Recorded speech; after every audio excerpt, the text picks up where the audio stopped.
Good evening, everybody. Welcome to the Bourbon Hang, episode 30. Man, it is good to be back on a live stream with you guys. We just had our Barrels for Hope live stream, which was incredible. We've talked about it last week, but such an incredible event. Before we get into tonight, before I tell you guys what we're doing tonight, I'm going to get a pour of Bourbon Pursuits United. So if you guys are in the house, let me know what you're drinking. If you've got some Pursuit United Double Oaked, take a pour of that. I got to tell you guys, man, this bottle has been my stunner of the year so far. We did a little event at our Barrels for Hope event. We took a couple buses down to Bourbon Pursuit, met Kenny. They took us through their lineup of tasting each component of their blend, which was really cool because we had some distilleries that I hadn't honestly tasted on their own. It was cool to break those down and see what each component tasted like and then taste their blend. But then they gave us their toasted version, and I was like, man, that's even better than their normal stuff. And then they poured this bottle, and I got to tell you guys, I've been hearing a lot of hype about Bourbon or Pursuit United's Double Oaked. And I haven't always been the biggest Double Oaked fan, so I went in very skeptical. And I got to tell you guys, this thing is, I thought Hard Truth was butterscotch forward. This thing, they say it's very caramel forward, and it is very caramel forward. But to me, the butterscotch just freaking shines. I am going to say hi to all you guys. I just saw Claddaugh in the chat, and I'm going to do your flight tonight, buddy. So it was great meeting you at the year-end event, finally putting a name to the face. Great meeting your son. That was one of the greatest things about the Barrels for Hope event, was just getting to know people and enjoying bourbons with them.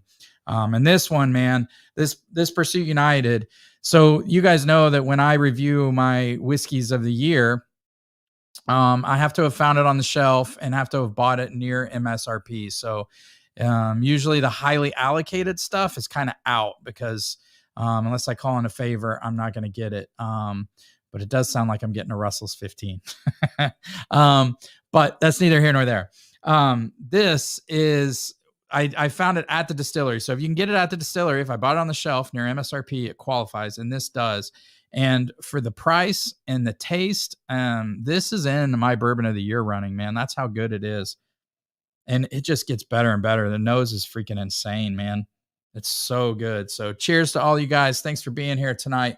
I'm going to tell you a little bit about what I plan on going forward. I got a little health challenge I'm going to do. A lot of you probably won't want to do it, and that's perfectly okay. But it's something I want to do just before we get into the holidays and the fall, which is really crazy. A lot of people do Sober October. I can't do Sober October, man. There's too much good bourbon that comes out in the fall. So I'm going to do my health challenge August 15th to September 15th.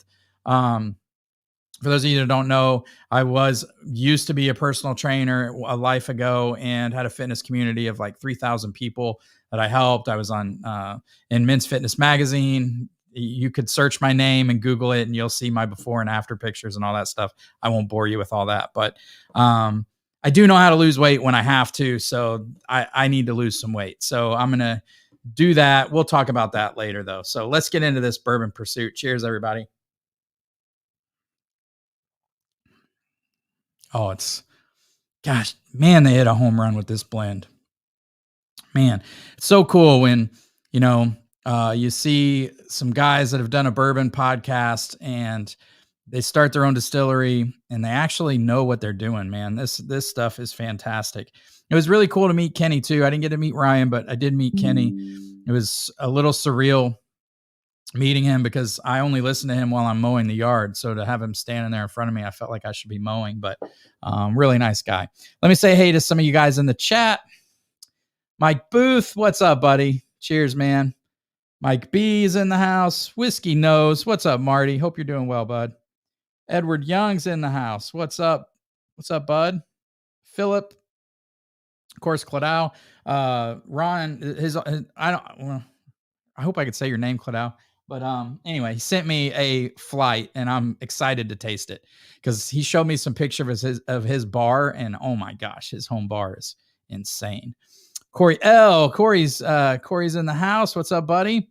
Richie Z. What's up, Richie? Hope you're doing well, man. It's good to see you here tonight. Gary, what's up, dude? From Barrels for Hope to Whiskey Tornado. I know. It's awesome. Brad Key, one of my best buds. Love you, buddy. Good to see you in here. So Gary said he is drinking the Pursuit United Double Oaked now too. Awesome, man. God, it's so good. It's so good. Everyone there was like, I think a lot of people there bought multiple bottles. I should have, honestly, but we had the Barrels for Hope auction coming up, so I didn't know what I was going to spend there. I was trying to watch my budget a little bit. So, oh my gosh, that is such a good bottle, man. It absolutely knocked it out of the park with this thing. So it comes in at 108 proof. One of the cool things we did learn, if you're on our Barrels for Hope stream, we talked about this, but they proof their whiskey down to that 108 proof with whiskey, not with water. So the Great Finger Lakes, is that the name of the distillery? One of the distilleries they use has a lower entry proof into the barrel. So they use that to proof their whiskey down, but they proof it down with whiskey, not with water, which is super cool. And it shows, man, this stuff's really fantastic. And the nose is what does it for me on this. I could smell this all day. And again, I think it's one of those whiskeys that's not super complex, but I've always said I don't think a whiskey has to be complex to be good if what it's trying to do shines, and those butterscotch and caramel notes are out of bounds. They're so freaking good, man. That's what you drink this for. It's fat kid whiskey.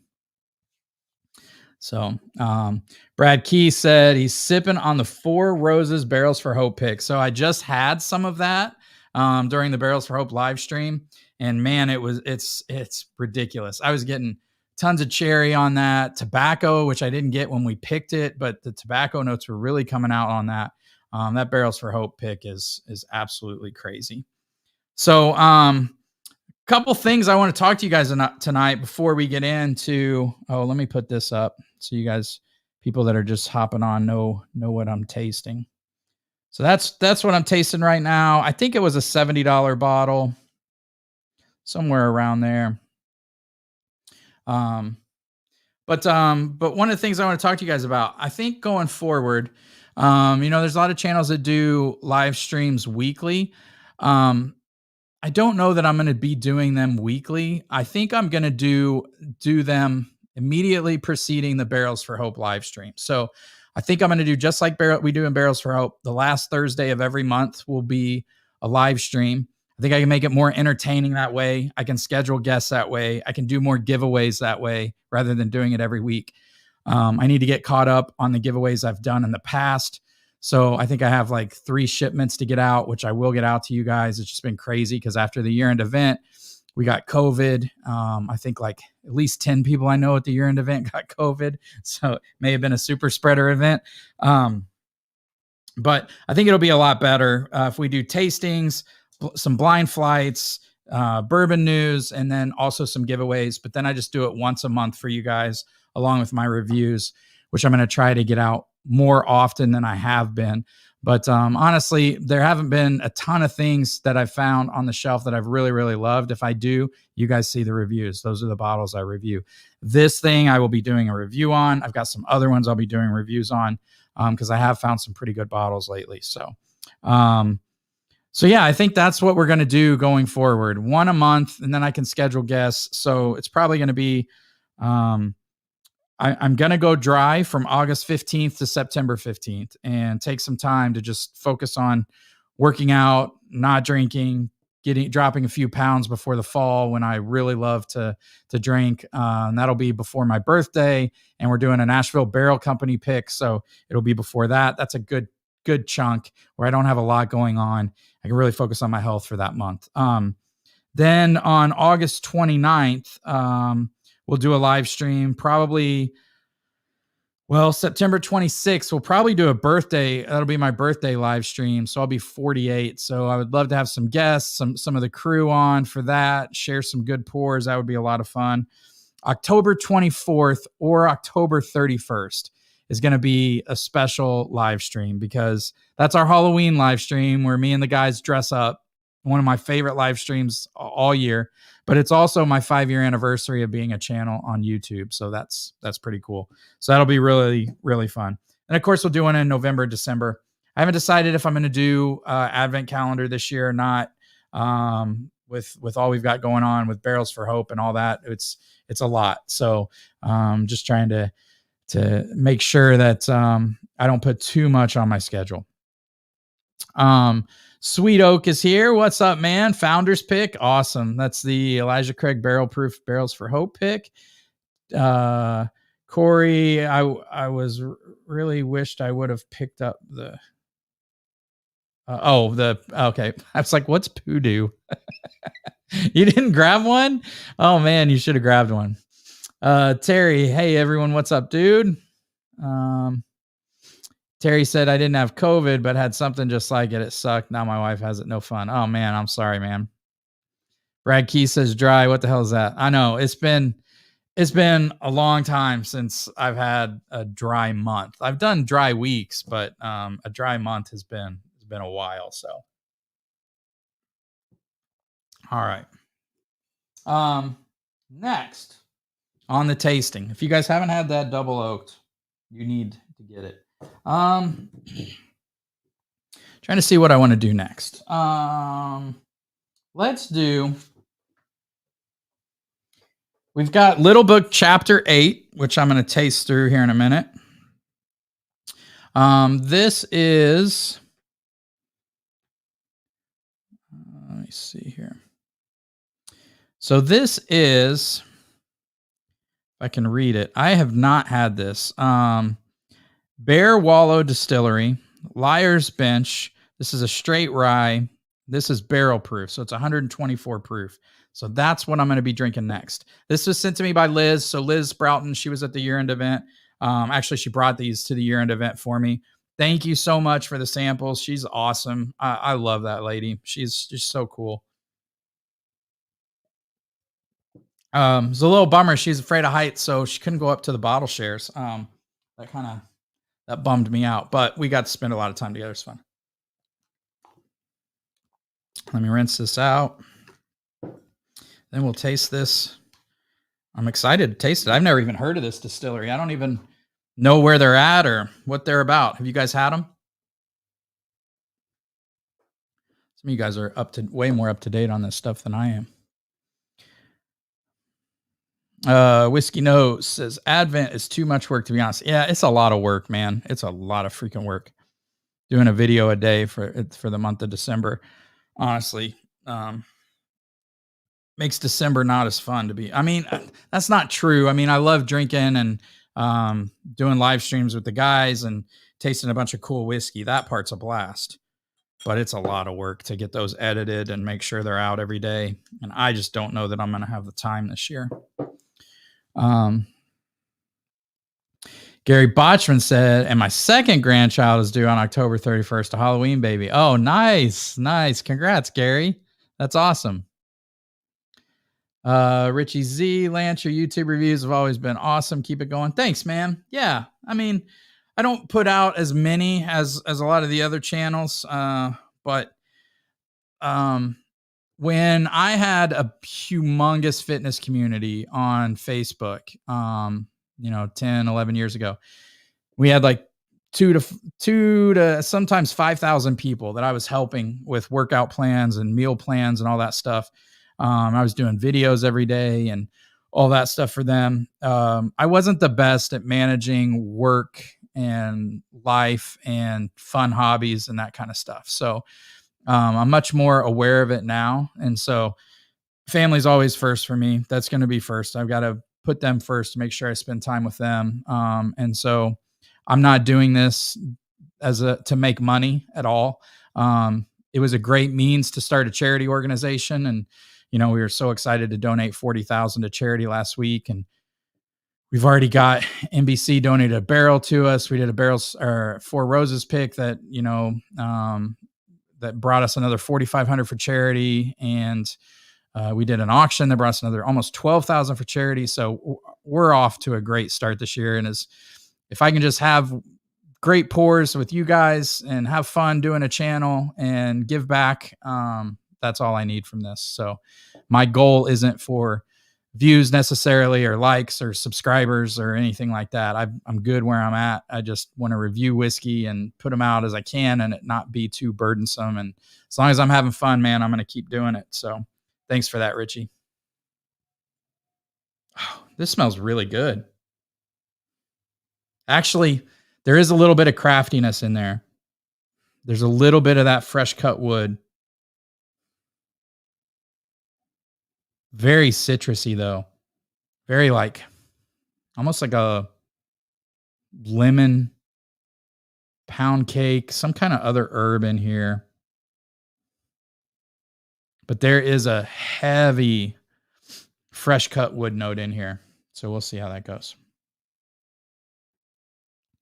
Whiskey Nose, Lance, we love the Advent, but your focus is better spent with what you have been doing, in my opinion. Yeah, I agree. I agree, Marty. It's yeah, and honestly, like even the people that bought the Advent calendars that when we always sold out, we sell out in seconds on the Advent calendars, so that's not the problem. But most people will follow for about 5 days and then kind of die off and then have sips here and there. So it doesn't make it as fun for me if everyone isn't always telling me what they thought of the pours. It's just not as fun. If everyone participated on a daily basis, it would be a lot more fun for me. Okay, Chad H, what's up, dude? He said they are close to Hard Truth in Nashville, Indiana. Oh, cool. They do is there their own distillate? Because it smells crafty in the glass. Mike B just grabbed my first SMWS bourbon today, taking advantage of $50 discount promotion they're running. Awesome. All right. Cheers, everybody. Let's taste this.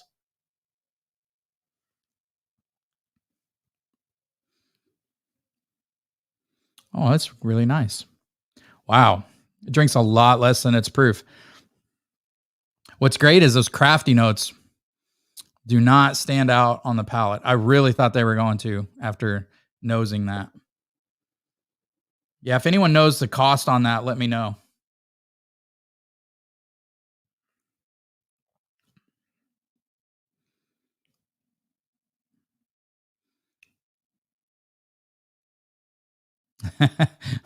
Terry said if you can't do the Advent videos, just send us the whiskey samples. Yeah, that's an idea, Terry. The problem is, man, this year too, I got a call from a company that was going to make us some really cool Advent boxes with the sample bottles and stuff. But I don't know. I have to think about it. I haven't totally ruled it out yet, but that might be a option. Mike B said 6-year MGP for $67. Not bad. Are you talking about this, the one I'm drinking now, Mike? Because yeah, this isn't bad for $67. Brad Key, maybe Hanukkah highlights instead of Advent 9 videos. That's another possibility. Might be able to do that. Mike B, overload of Advent videos anyway. Yeah, I agree. I mean, I've done them for 5 years, so when I started doing them, there weren't very many, but now there are a ton. There are a lot. I need to think of something. Need to put my marketing brain to use and think of something more creative to do, but I just haven't spent the time to do it. So this reminds me, if it is, I don't know, somebody can tell me in the chat if this is 95.5 MGP rye, but that is what it tastes like. It tasted, I saw Richie Z said, Lance, fresh cut wood like cedar and also grassiness on a lot of craft whiskey, not always good. Yeah, I agree, Richie Z. To me, it's like a fresh cut 2x4, kind of hay. That note is what I'm not crazy about, but this doesn't have that on the palate. It's definitely there on the nose, but it's not on the palate. It's more of those citrusy notes. No dill here, but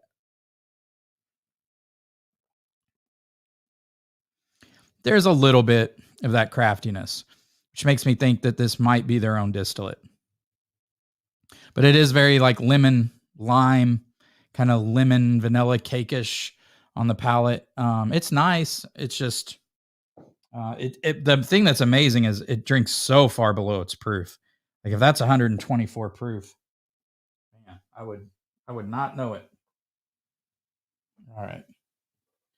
I'm gonna pour this back in there. I've already been. So tomorrow we're headed to Chicago, and my wife is in. She does these. Well, she just started to do these paddle races. She races a boat that has 20 paddlers in it. It's called Dragon Prairie Paddlers. And she did it because when she had breast cancer, she had lymph nodes removed when she had her double mastectomy. And after all the surgery, she couldn't raise her arm very high. She was like really tight from the radiation and from the lymph nodes being removed. And she went through a year of physical therapy and nothing helped. And one of our neighbors who had had breast cancer told my wife of this group that it's for breast cancer survivors, and they go out and do these paddle races. And that motion of coming like this helps stretch out the scar tissue, a doctor found out, and really helped a lot of people. So she joined, and after a month, she had full range of motion, virtually no pain. It's just amazing how much it helped her. So we're going up to Chicago, and she's in a couple races tomorrow, which is pretty cool. So I'm excited for that. It's going to be fun. It's going to be fun to see my wife compete. It's going to be pretty full circle after seeing your wife go through cancer treatment and chemo and radiation and physical therapy, and then to find a love of a sport and compete in it is pretty cool. So I'm excited about that. Brad said Kwanzaa concoctions. Brad's got his marketing hat on. Claddaugh said, how about the 12 days of Christmas? Less work. Yeah, that could work. Richie Z, glad your wife's doing okay. Yeah, she's doing amazing. Amazing. I like all these ideas, guys. Keep them coming. We'll see. We'll see. Okay. Let's get into Little Book Chapter 8. So kind of mixed reviews on this one. But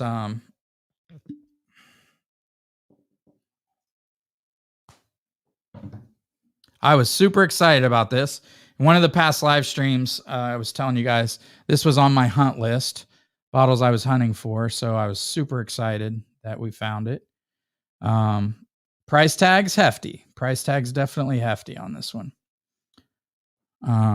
Let's see. So I forget the exact blend on this, but it's, oh, there's no way I'm going to be able to read this. I think there's like a 19-year. Oh, I might be wrong. I can't remember. There's some older stuff in here, but there's no way I'm going to be able to read that. All right. Now, typically, I haven't liked many little books. I did a little book with Gary on. We were on a Middle West pick. Gary Botchman, who was in the chat, he bought a Little Book Flight. Little Book 3, if I remember correctly, was fantastic. That was a beautiful bottle. I absolutely loved. The rest of them I wasn't crazy about. So this had such a good mixture of Rise, and I'm really beginning to love Rise. Not beginning to. I like Rise.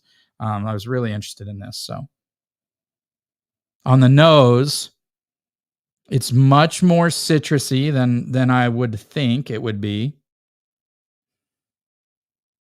Again, it reminds me when I get citrus on Rise, like those lemon lime kind of notes, I instantly think of 95.5 Rye from MGP.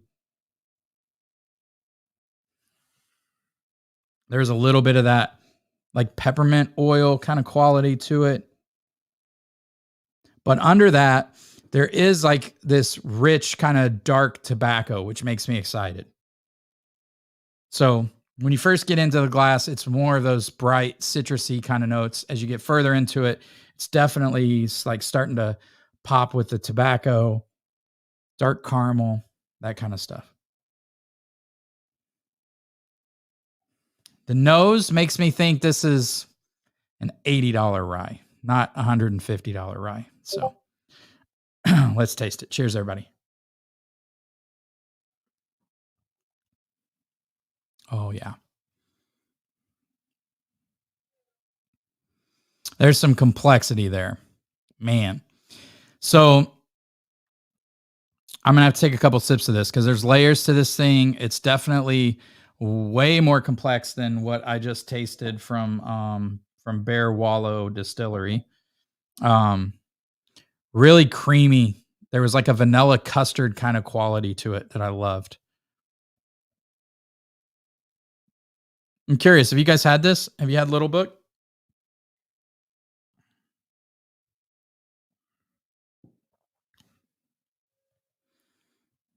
Oh man, that's beautiful rye. I really like that. It's got a long finish. Man, I'm not talking because it's finishing.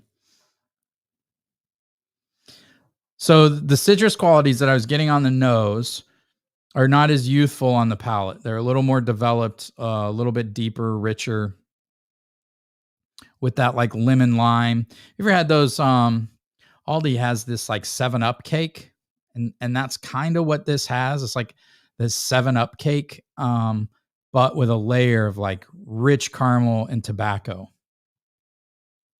Hmm.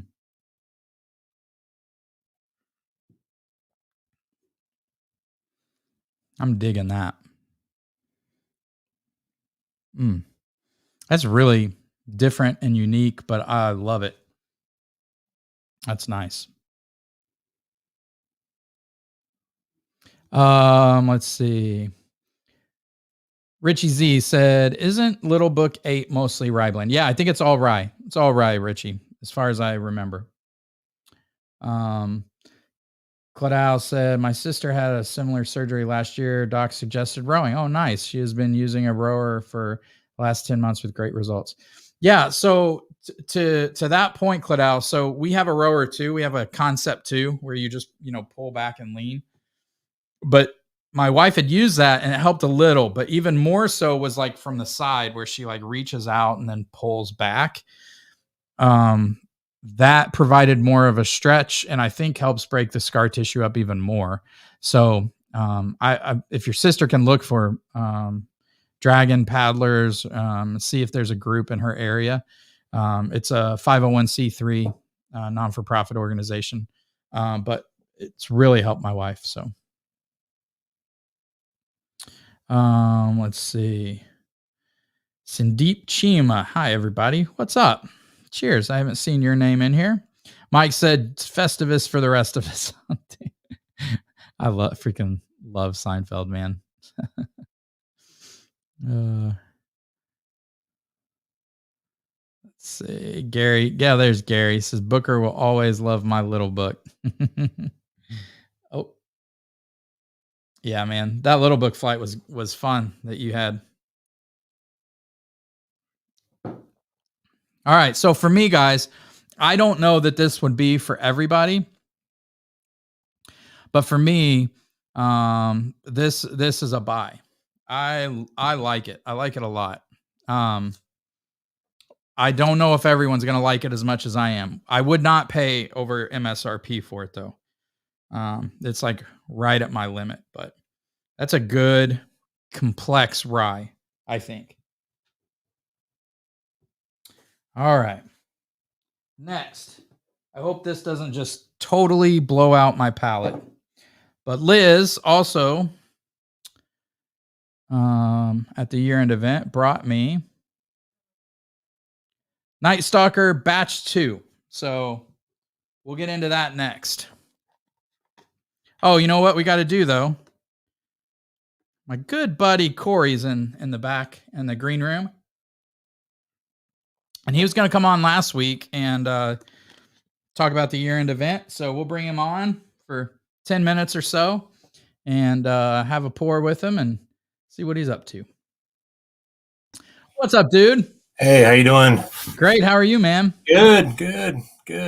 Look, we missed each other last week. We both got deer on the wall. Yeah, there's a couple. How you doing, man? Good, good.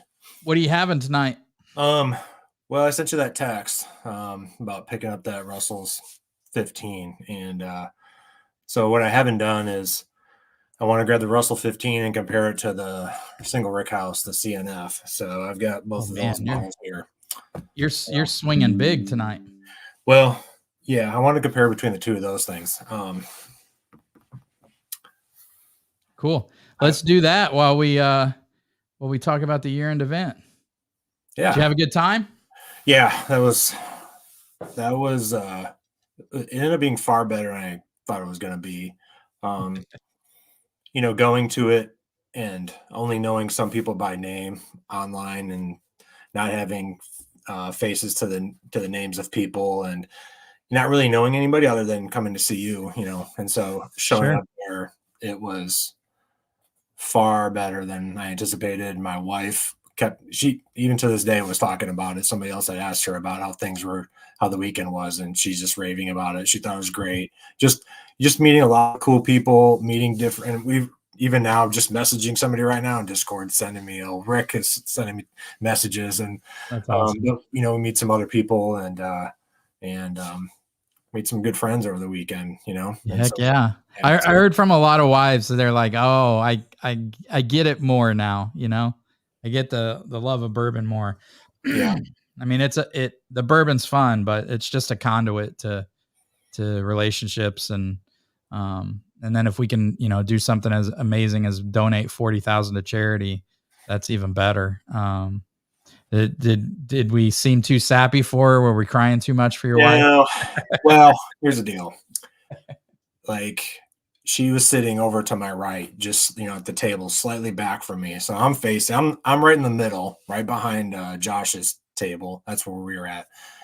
And I already knew it was going to be kind of teary when you went up there. And, I already knew. I could see you over there and I could see it. And I'm like, oh boy. And you go up there and you start talking. And I'm like, oh, I'm trying to hold this back. I looked back at my wife and she looked at me and her eyes are all welling up already. And I'm like, I'm just trying to we got a long way to go yet. I was doing okay, but it just got progressively worse as everybody went up there, because like when I sent that email to you guys, every single charity, the founders, they're tied to it. And then you realize their own story somehow tied to like either me or my wife. It was like it tied. I know there's other people in the room, but to us individually, there was something that tied to it. And either I knew it tied to me or it tied to her. And so there was like when Josh went up, started talking, and I knew that directly tied to my wife. And I didn't even want to look. I just was like, I looked over and she's starting to go. And I'm like, oh my, we're in trouble. We are in trouble. I'm trying to hang on. What I didn't really realize though, after, listening to, you guys talk last week and then hearing from Josh, and then I saw Dusty Dan talking some more about it afterwards, doing his review, is how many other people were in rough shape trying to hold back the tears. If I would have known that, I wouldn't have felt so bad. Like, I knew that I was gonna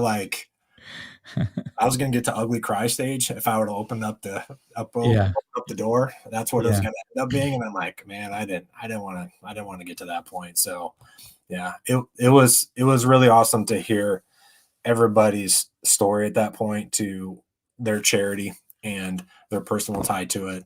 And I think it got everybody to, I think it connected to everybody, and it was great. I think when you mentioned about the wives part of it, like I know I'm probably gonna have a good time. We're gonna do some cool stuff, and the whole charity thing, I've been in it since the beginning. But when having her there, I was hoping that she was going to be able to see the depth of what we're trying to do and the charity part of it.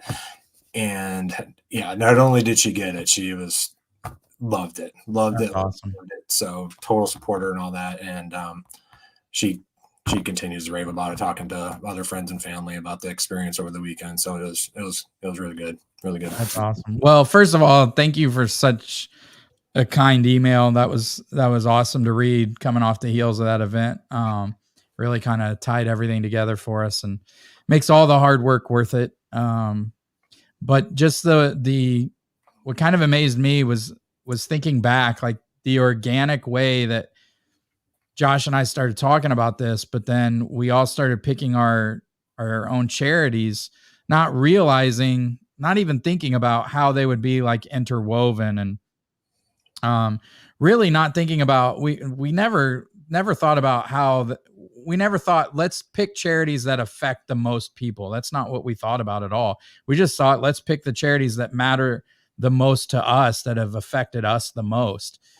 So to sit with, like, Tom with the American Cancer Society, and hear how, his wife had breast cancer, and he has a relative in the military and a relative with mental health issues, and all those charities, every single person that was there was like, had a connection to each one of them, was pretty amazing. And a lot heavier, honestly, than I thought it was going to be. Like, I thought I was going to maybe tear up a little bit, but that night, man, it was really hit me, all the hard work and all the love in the building. And just hearing from like, I think one of the charities was like, how are you guys in like year 9 or 10? And we're like, no, this is our first year. And they're like, what?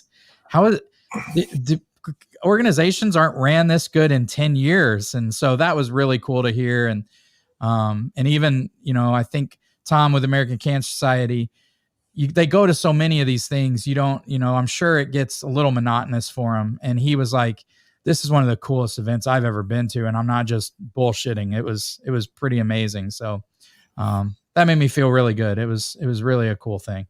Yeah. I think I think part of it too is that allowed people to see everything in totality. You know what I mean? Got to see everything come together, literally all the work that's done by, just individual board members, just being a member of the group. And, just as we talk during the course of the year, at the end of the month, when we have the live chats, or the live streams, and we talk about what's going on and what we're doing and the planning and all that kind of stuff. But all of a sudden it culminates into this one big event, and you see everything done, like all the work's done, and you get to see it. And like I said, I mentioned to you before, I don't know what it was like behind the scenes, but I felt like the whole weekend ran seamlessly. Like it just flowed well from one thing to whatever we were doing. It just didn't seem like, I mean, I know there's little small things like, nothing really noticeable, but everything just flowed well from one event to the other. The communication was really good. I mean, Kim did some amazing details of, the starlight, like the starlight, right. The little things, with the little samples in it. I mean, like, and she made those things. I'm like, oh my God, you know what I mean? Like all those, and our names that we got to. She really put her heart and soul into it. For those of that weren't on the live stream last week, I'll show you guys. She made these, laser etched them for our Starlight pick, and Jason C with the mash and drum was there, which was really cool. What a great guy. Awesome speech as well. He's smaller than me though. It was cool to meet Jason C. We got in line to get food there at Starlight. Got to talk to him for a minute, and then when that picture was taken, I was kind of hanging there and listening to him. It was cool to see. How good was his speech, man? He did such a good job. Yeah, I think Kim made these barrels with the Barrels for Hope. I mean, she just knocked it out of the park, man. She did such a good job. Yeah, it was just. And Starlight, Starlight killed it. That was the best catered food I've ever had. It was absolutely crazy. I thought Starlight lunch was better than dinner at the Hyatt by a mile. I think we agreed on that. I think we had this. Not that the dinner was solid. Don't get me wrong. Yeah, it was fine. But the lunch was, that was pretty stellar. Yeah, I mean, getting homemade peach cobbler with homemade ice cream is hard to beat. Yeah. It was cool because I'd never been there before, so it was a cool place, right? Yeah, I know you guys have talked about it, and I'd never been there, so just to see the grounds and how well they did there, it's definitely a place to go back and check it out. Spend more time out there. Yeah, and we'll have what was really cool is when we went to Starlight to like vet barrels and figure out what we were gonna pick for you guys to pick. We wanted to take you guys on a pretty big journey throughout Starlight's flavor profile. So we sat down with them and said, we'd love to have just a straight bourbon, maybe something double oaked. And then and a couple finished things. Maybe one that's kind of like hits a sweet spot and one that's funky as hell. And that's kind of what we wanted to take you guys on. And so Andrew took us out there and we tasted, he gave us the first barrel, and I looked at him, I said, "This is your straight bourbon?" Cause I hadn't had it in a few years. And when I last had it, it was a little crafty. And I wasn't the biggest fan of it. And he goes, "Yeah." And I said, "Man, you can stop right now. This barrel is a winner. This thing is fantastic." And it ended up being the barrel you guys picked as the number one pick. And it wasn't even close. Yeah. It's like not sexy on paper, but my God, is that thing good. And then the second place barrel that you guys picked was the double oaked, which has a really cool story of, having staves from all 5 regions of France, and from where the Battle of the Bulge was, and actually them cutting those trees down and pulling shrapnel out of the trees from the Battle of the Bulge is super cool. I'm a little bit of a history nerd, and military history in particular. And so when you start talking about that, I'm like, yeah, sparked my interest. I'm like, oh, that's pretty cool. Yeah. Well, I talked about it on the Barrels for Hope live stream, but we also had a honey cask in there, which on paper you would think, that would be no problem selling out of a honey cask because everyone wants honey. And then the last one was blueberry port, which was super funky, but I loved it. But to everyone's credit, we had a room full of bourbon nerds and everyone hated the honey finish. I wouldn't say hate, but it was not even close to top 2. And the straight bourbon won hands down, like 3 times as many votes, which was pretty cool. On our table, was we decided that the honey one, it was we liked it, but we also knew it was like one of those things that was a crushable bottle. Yeah. During the summer with an ice cube.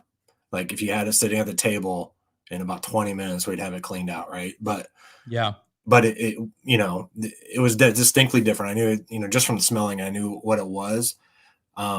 One stood out for me right away.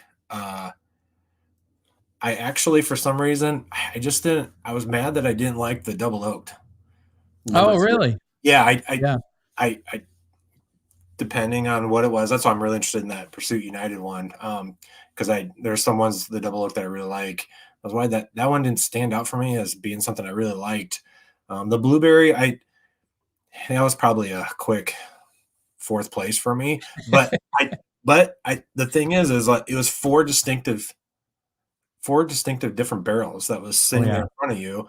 And so, like I said later, I go, I think maybe like the blueberry, maybe that I would have liked it on its own if I didn't have it up against 3 other ones that are completely different. So maybe I would have liked that one, but it certainly fell to 4th place compared to everybody else. And I kept going back and forth between 2, and number 1 just ended up being the winner for us. So, well, it's so funny because I don't know if you noticed, but I started going out around the room trying to get a gauge of what people were picking. And a lot of people were telling me that they liked 4, which was the blueberry port. And I was like, oh no, like if we pick blueberry port, half of this room is going to be super excited and half of this room is going to be really pissed off. So I ran over to Jason C because I saw you talking to him. And with the regular bourbon, with the straight bourbon, we could buy a whole barrel. So that's going to yield, 200 plus bottles. With the finished stuff, we can only buy half a barrel. So I ran over to JCC. I said, hey, if this blueberry port somehow wins, will you go in on half the barrel of the straight so we can get that? Because I think that's what everyone is really enjoying. And Jason's like, the straight is absolute fire. I'd buy a lot of those. So yeah, I'll go in with you guys. So then when the straight one, I ran back to him. I said, will you go in with the double oaked? And he's like, yeah, I'll go in with the double oaked. So we were able to buy 2 barrels, which will be on seal box, which is awesome. So it'll be fun. That makes more sense because we were at the table right next to where Jason was sitting, and I could kind of hear you when you were whispering to him, and I could get part of what you're saying. And I go, I didn't understand the context at that point. So when you tell the story later, now it makes sense. Okay. That was funny. Yeah. I was trying to get us 2 barrels as we usually do. Yeah. That was pretty good. Yeah. So Starlight was fantastic. And then Saturday night was just ridiculous. And then the bottle shares were insane. Bottle shares were, I tried stuff distilled in 1916. I tried some 1980s old Granddad, some 1950s old Forester. I mean, the bottle selection at the bottle shares and the suites was just absolutely crazy. It was, everybody was bringing their best stuff. I think you guys talked about it last week, but I was going to mention it. So Friday, we got in Thursday night. So Friday, we had free time up until we had to go. We went to the cocktail class. And so we had free time. So we ended up walking around down there in Louisville. We went down to Art Eatables, which is like chocolate and bourbon pairing. And that was really good. We did that early in the morning. We hopped over to the new Bardstown location, Michter's, went over to Justin's House of Bourbon, got some wild turkey pours there. They were pretty awesome. And yeah, so anyway, by the time we come back, and then we're hauling bottles to different rooms, that whole thing. And having to pour that Hirsch that you brought. Yeah. That was pretty stellar. But by that time, and then all of a sudden we have the cocktail class. Okay. So that's 2 cocktails that we're making. Plus we had one when we walked in the door that was pre-made that we had. So then we had our thing that we did up in the Spire at 7:00. I looked at my wife and we're like, man, we had lunch. That was it. Like, we haven't had anything to eat. So we got done with, after we were done up the Spire, I was like, we both looked at each other. I'm like, I got to eat something. Like, we got to go grab some food. So we went and go grab a bite to eat. Cause I'm like, there's no way I'm going to make it and go into a room and have any more. I'm like, I need to eat some food. That was pretty rough. Yeah. Well, the thing Friday night at the Spire was cool, but we just had like this insanely priced charcuterie board. Yes. Basically is what it was. Yeah. And it was not enough food for a night of bottle shares like that. So yeah. It was good, but we definitely needed to have a little bit more to eat at that point. So yeah, we opted to go grab some food because we were that was probably smart, man. That was smart. But it was awesome meeting your wife. That was great, man. I wish I could have spent more time with everybody. It's just being pulled in so many directions is tough. But the Friday night, I really tried to make it a point. Man, what is this? This is rum. This is Claddaugh's flight he sent me, and number 4 has got to be a rum. It's pretty strong. Anyway, we'll get into that in a little bit. I just pouring them to air them out.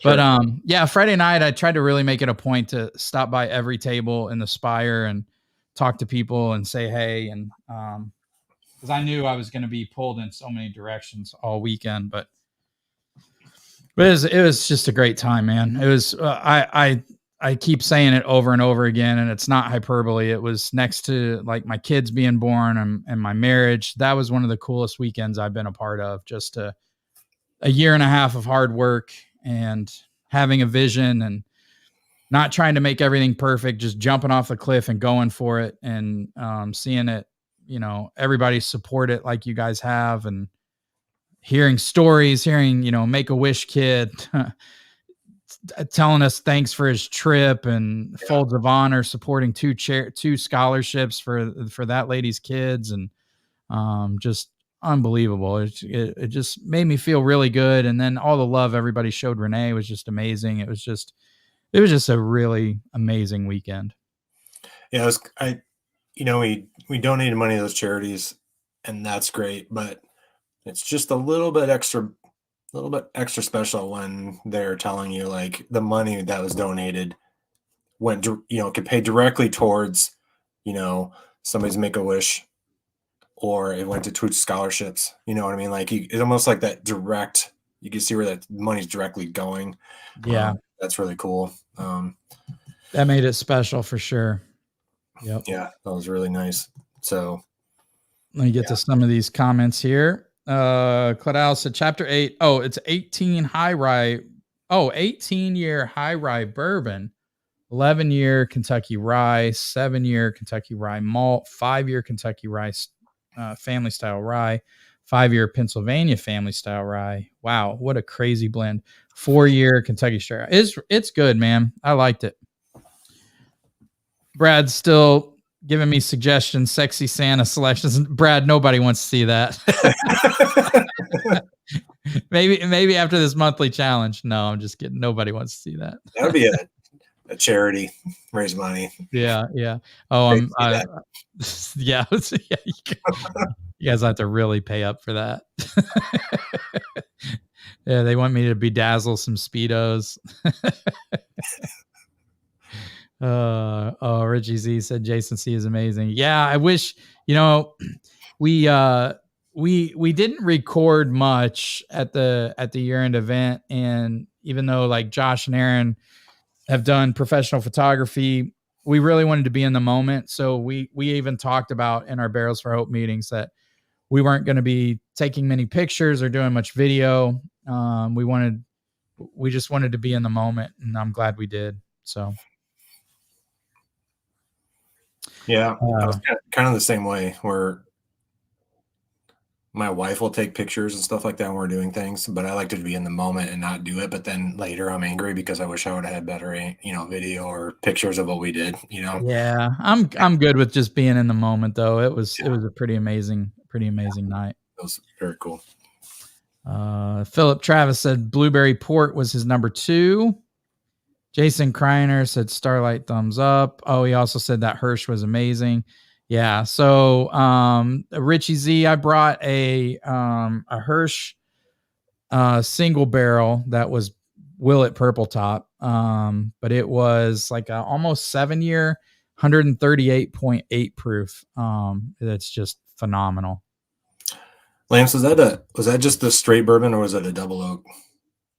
No, that was just the straight bourbon. Yeah. So those bottles were like $100, which is crazy for what you were getting. But Mike told me Hirsch was not supposed to put the mash bill on their bottles. And they did. I think they got in trouble for it, because then it was pretty obvious it was Willet juice when they put their mash bill on there. Jason said he has one's 128 proof. It's good, but the higher proof one is definitely. Yeah. So Jason, if you got that at A1, I had the 128 proof and the 138.8 proof, and they're both good, but you're right. The 138 is pretty damn crazy.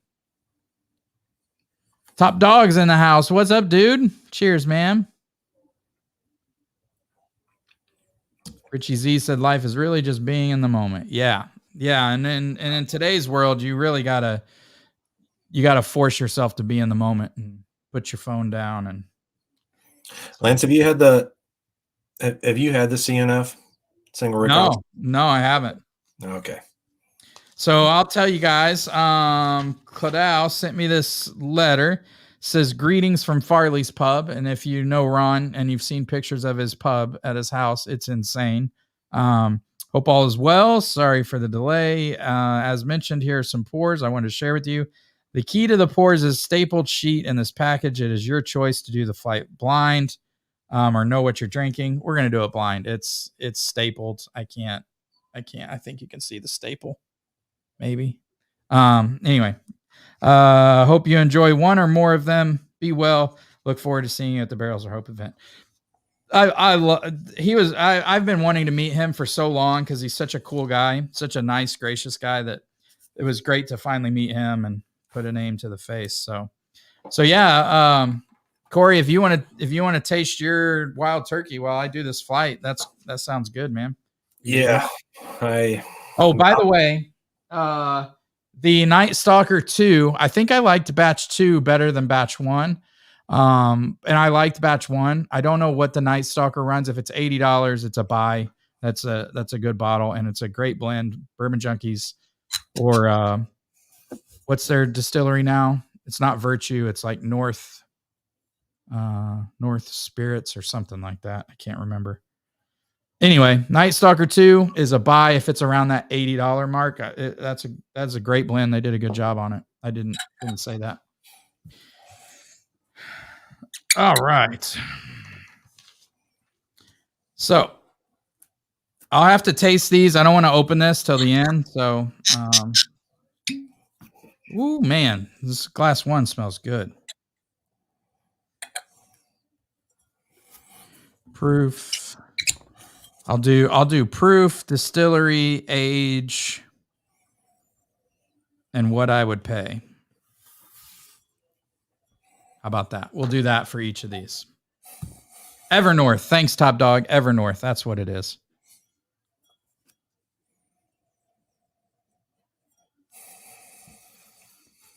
Chad, what's up, dude? Cheers, buddy.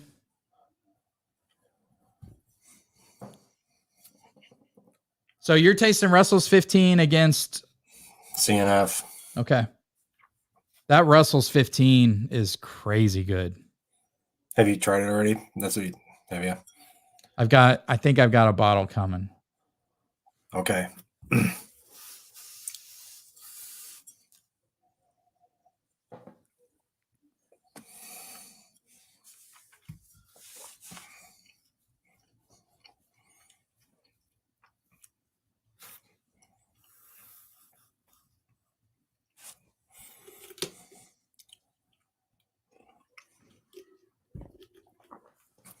That first one was very nice.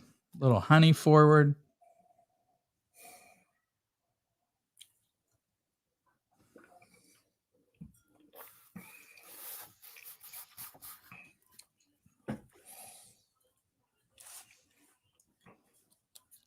Little nuttiness.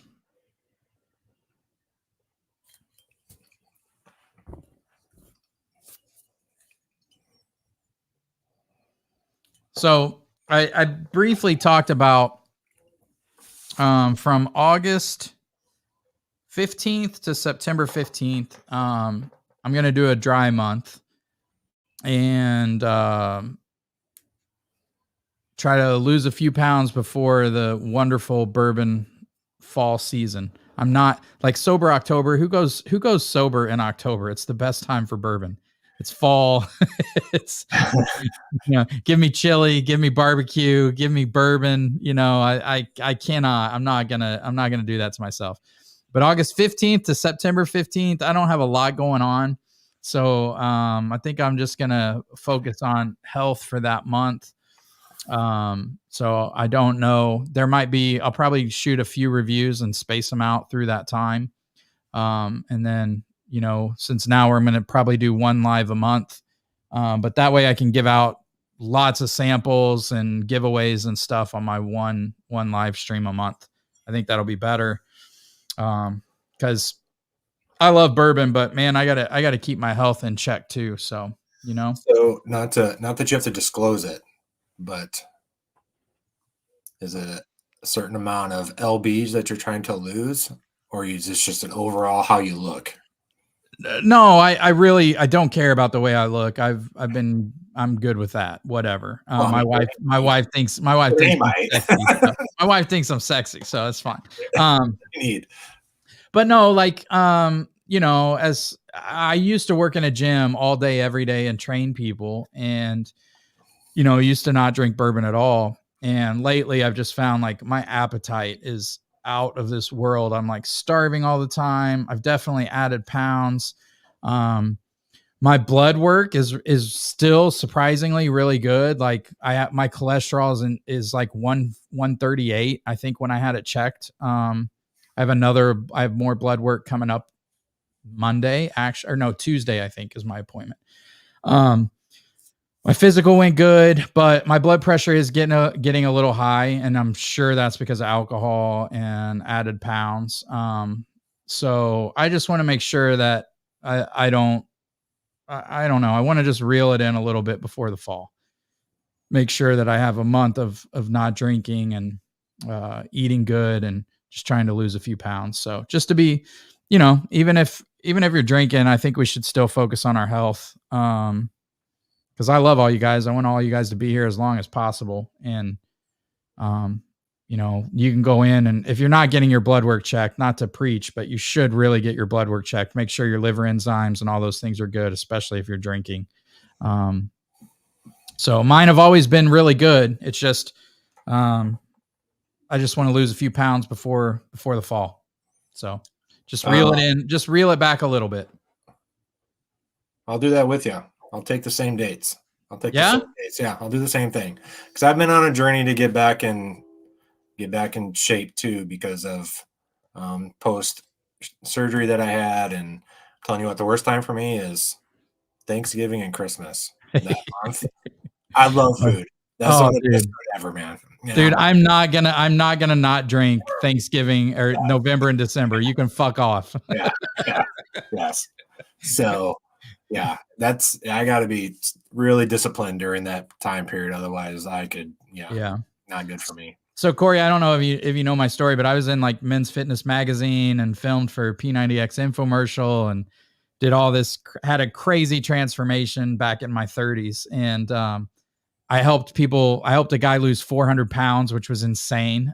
We walked a 5K together, did all this crazy stuff. And so and then I became a personal trainer and a weight loss specialist and corrective exercise specialist and all these things in a prior life. So doing that stuff, I love doing it. It's just, I'm just not as motivated as I once was. If my blood work was really shit and my health was really shit, it would motivate me a lot more. But I need to lose some pounds before the holidays. So anytime you can do it with a group of guys, like-minded guys, it's just so much more motivating. So I've set up a channel in Discord, and if any of you guys need help with your calorie intake or, how much protein, fat, carbs to eat, I'm trained in all that stuff. I can help you guys do that.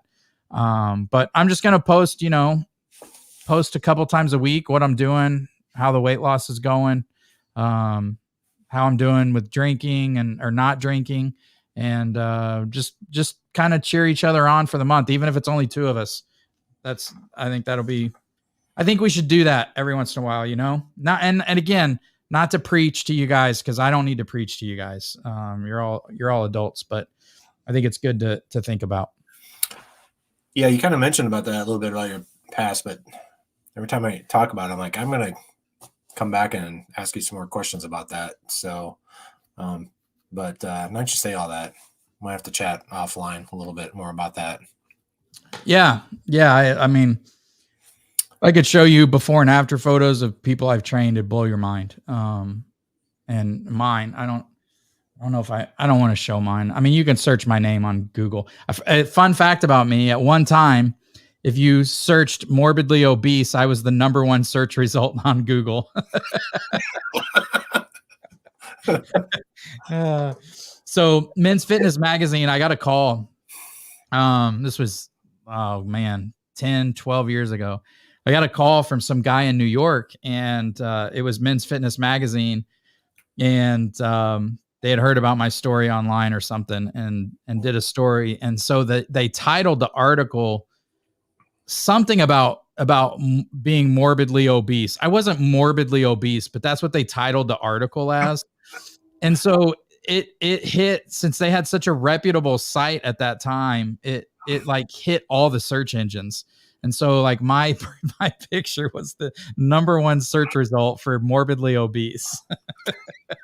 And you'll see, I just have a dad bod. It's not like I'm super fat. But yeah, it was crazy. Now I'm going to be up all night. Oh, and what was the other thing I got to search? It was we're at Starlight. You're talking about the video of doing a pull up and hitting your head. Oh yeah. So that was a video on. So when I put my transformation up on YouTube, you could probably search Lance Lyle. It'll come up, but it had almost 2 million views like that. And it was when you could put before and after pictures as your thumbnail. And so it just went completely viral. And I had people from all over, from the UK, from Canada, emailing me, asking me what I did. So I set up Facebook groups before Facebook groups were a thing.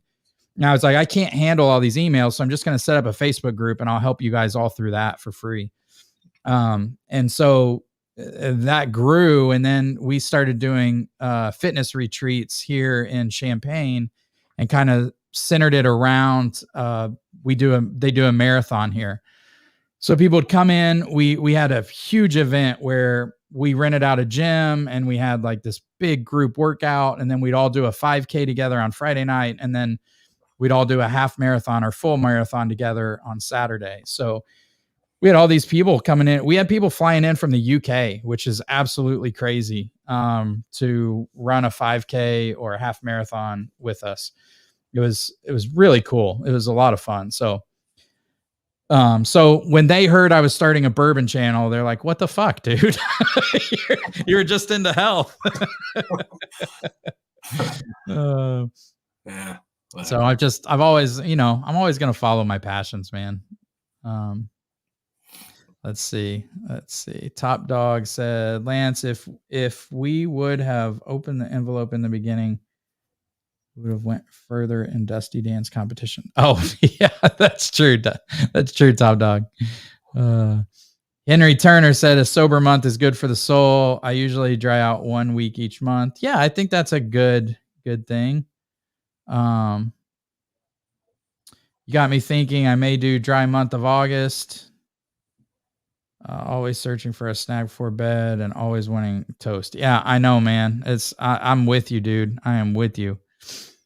Richie Z, Lance, is steak good for protein diet? I always do steak and eggs on the weekend. I think steak's fine in limited amounts. Like red meat, if you talk to any oncology doctors, they're going to tell you to limit your red meat. So I think if you do it just with anything in moderation, you're fine. So red meat once a week, I think is probably fine.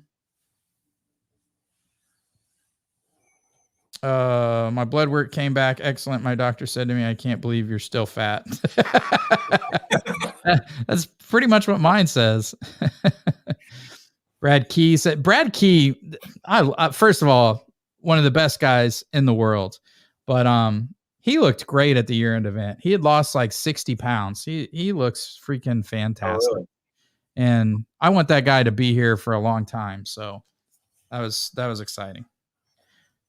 All right, for this first sample, and I might be way off. I'm going to go 107 proof.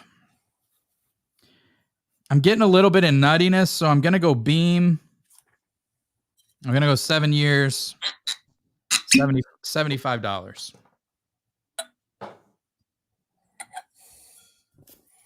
I might be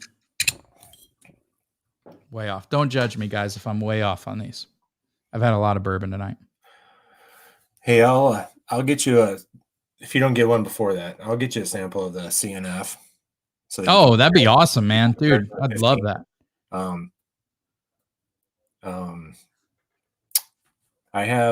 I believe I like the CNF better than the 15. Than the 15? Yes. That's what Kim was saying tonight. That's crazy because 15 was good. It's good, but CNF has a better mouthfeel. It's got a more of a creamier mouthfeel than the 15 does. A little more viscous. I felt like the 15 was a little more spicier than the CNF.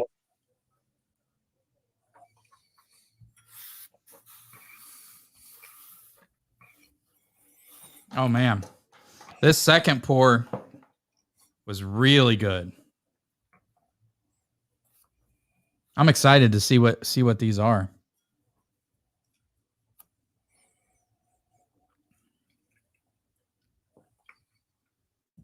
Boy, number 2 tastes familiar.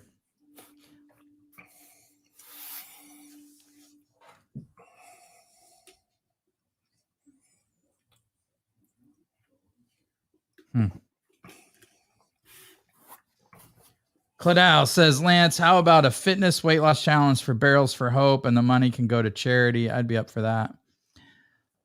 That's a good idea. It's, it's hard though. Like, I don't want to push this stuff on people, I want people to be healthy. It's really hard because we're drinking bourbon and we love bourbon. but I also don't want to preach to people either. So it's a balancing act. You know what I mean?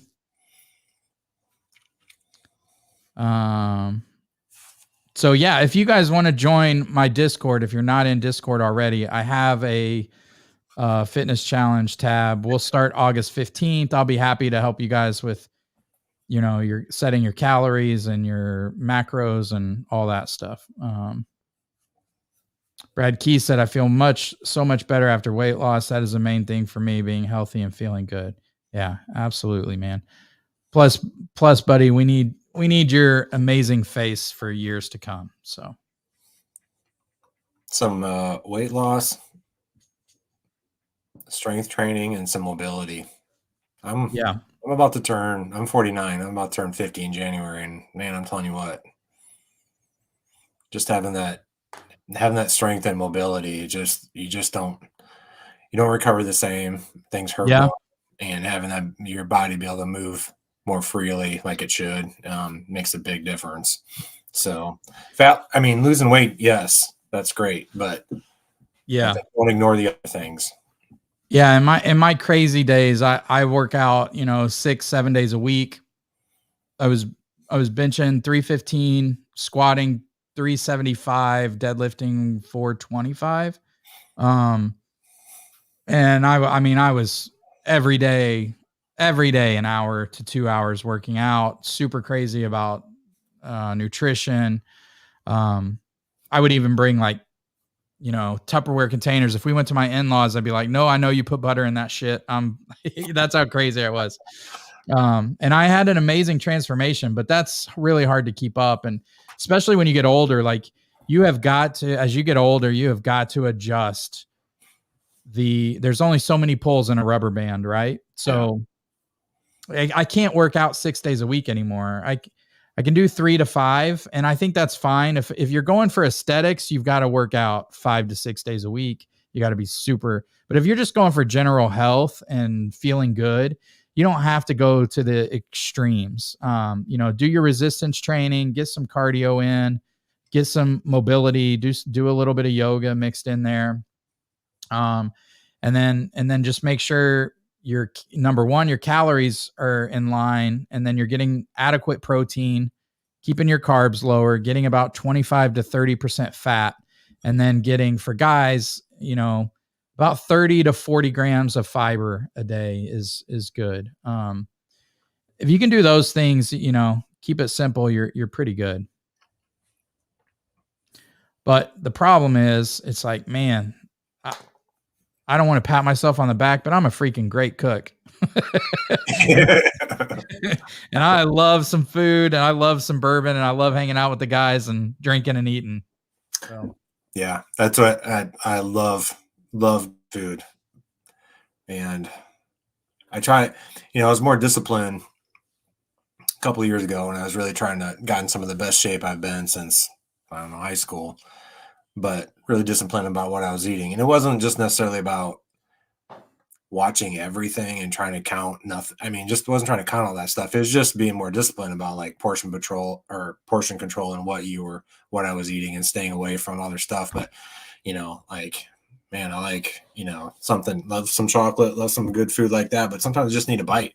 I just need a bite to satisfy the desire, and I'm good. I don't need to eat the whole thing, but yeah, you put me and my Traeger, we can make some stuff. We can make right. And all those things over my shoulder. There's some good food there we can make. So heck yeah, man. Heck yeah. Top dog, I feel the best at 190 right now. I'm around 123. 123? What? You're not 123 pounds. Oh, okay. I see. 223. Okay.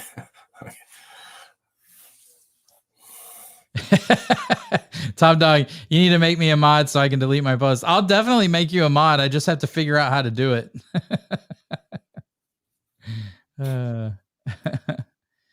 Brad said at Lance, thanks for the kind words. Love you, brother. I love you too, man. All right. I'm going on. So 2, I don't know what pour 2 is. It's really good. I'm going to guess 115 proof. I don't know the distillery. Almost tastes like it's a blend. Age, I'll go 10 years. Price, maybe $100. I think he's sending me some good pours, man. So I'm on to glass 3. Are you still think the CNF is better than the 15? Yeah, I mean, they both smell amazing. Nose is great, but the CNF is just there's some spice to it, but it's just got a better mouthfeel. The spice comes a little bit later, it kind of envelops everywhere, and it's got a great finish that lasts forever for me. I go back to the 15, and it's thinner, and for me, it's spicy right from the get-go, from front to back, and it just doesn't. It tastes good. It's great. Don't get me wrong. Like, it's not like it's bad. It's just that I'm going side by side with these two, and for me, it's if you had 2 bottles in front of me, I would say I'll take a pour of the CNF or the 15. I think at this point. Now, this is a brand new bottle. The 15 is a brand new bottle. I just cracked it, so we'll see if it changes a little bit over time.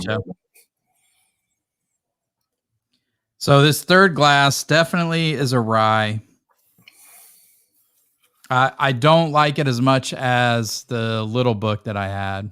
It's a little drying on the back end of the palate.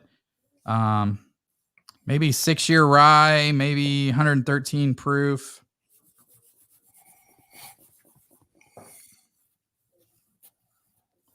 Maybe, I don't know, maybe even finished. I don't know what that is.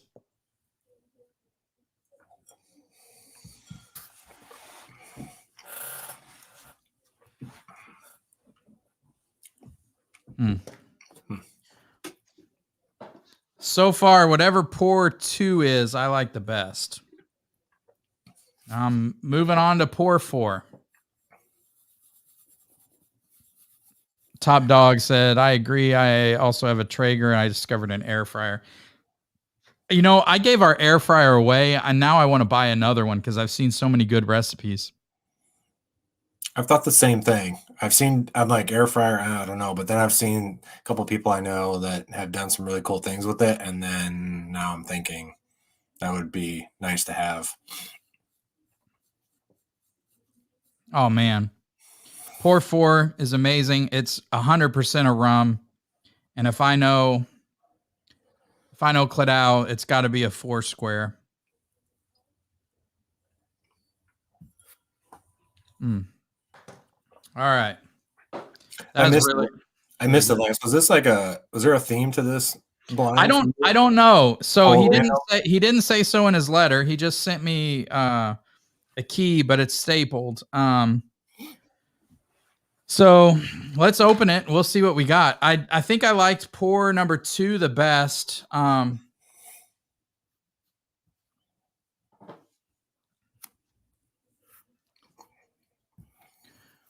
Two almost taste finished, almost like it's double oaked, but it also tastes like a blend. But I think that's my favorite. Maybe I'm becoming a double oaked fan, man. If that's double oaked, who knows? All right, let's reveal what he sent. Okay. Sample 1. So I said, let's see. I said it was 107 proof. It was 110 proof. So not too far off there. I said the distillery was Beam. The distillery is Milam and Green. That might be I think that's the first Milam and Green I've had. Really nice though. That's a great bottle. I was way off on the age. I said 7 years. It's a 15-year. I don't know the cost. I said $75 is what I would pay. I'm sure that's $100 plus bottle. Have you ever had Milam and Green? No, I have not. Where are they out of? I think they source everything. I don't know where they're out of. I thought they sourced a lot of Dickel juice actually. But that's a fantastic bottle. I didn't get any minerality to it. Well, now that if I'm looking for Dickel, yeah, if I'm looking for Dickel, it's kind of there. It's definitely there. But that's really good, man. That's really good. All right. Pour 2. Well, I mean, damn. It is, I said 115 proof. It's 116 proof. I was almost dead on. I thought it was a blend, and it is. I think it's Old Carter. I said 10 years. I said price $100, and I thought it was double oaked. I don't know. I can't tell. Let's see.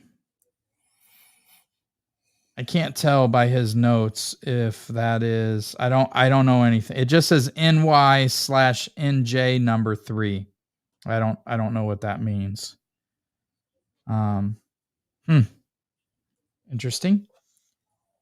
But that's a great pour. Number 2 is a great pour. Let me see what people are saying here. Richie Z has tasted everything. Had my lemon green rye finished in port recently. Pretty good stuff. Yeah, I was pretty impressed with it, Richie. That first pour was great. Pour number 3, I said was a rye, and it is Found North. I said 113 proof, and it is 110 proof. So my proof meter's on, man. So this one, I did say I thought it was finished. This is an 18-year-old rye aged in X tequila barrels, which is why it tastes finished, with a floral nose combined with a herbaceous spiciness. We enrich the fruitiness by blending in an additional 18-year rye aged in X Speyside Scotch casks and a surprisingly delicate 21-year-old corn component aged in used American oak. Lastly, we provided a foundation of baking spice, brown sugar, using a 17-year rye and a 25-year corn, both aged in Hungarian oak. Wow, what a wild blend. That's crazy.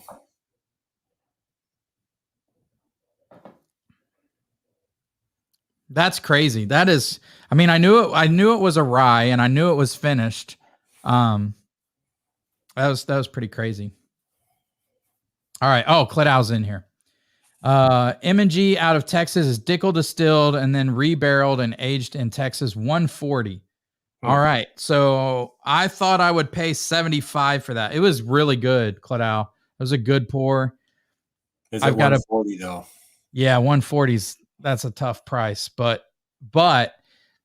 I'm putting them on my radar. That was good.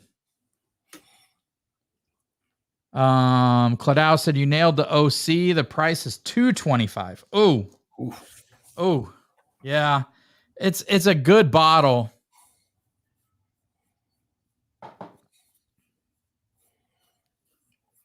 $225 is a little rich for my blood for that, though. Claddaugh said you nailed the Found North too. Great job. Yeah, I mean, I just knew it was a rye finished. I would not have guessed it was finished in tequila. That's pretty cool. Man, that's what a crazy bottle that is. Man. Barrel 4 or pick 4. I said was a rum, 4 square, 115 proof. I did not have an age on it. Number 4 was 4 square rum. Touchstone, 14-year rum, finished in cognac casks. Oh, I did not pick up that was finished. Man, that's good. 4 square. 4 square is great, man. I've yet to try some. You haven't had any? No, have not had any. know of it, obviously, and guys have talked about it, but I've yet to get my hands on any of it or try any of it. Man, I've got some did I? Oh, you know what? Claddaugh gave me a bottle of Foursquare at Barrels for Hope event, so I'll give you some. Okay, cool. Yeah, because I think I brought one at the bottle share, and I think I left it. I'm not sure. Whiskey Dictionary's in the house. What's up, dude? Good to see you, bud.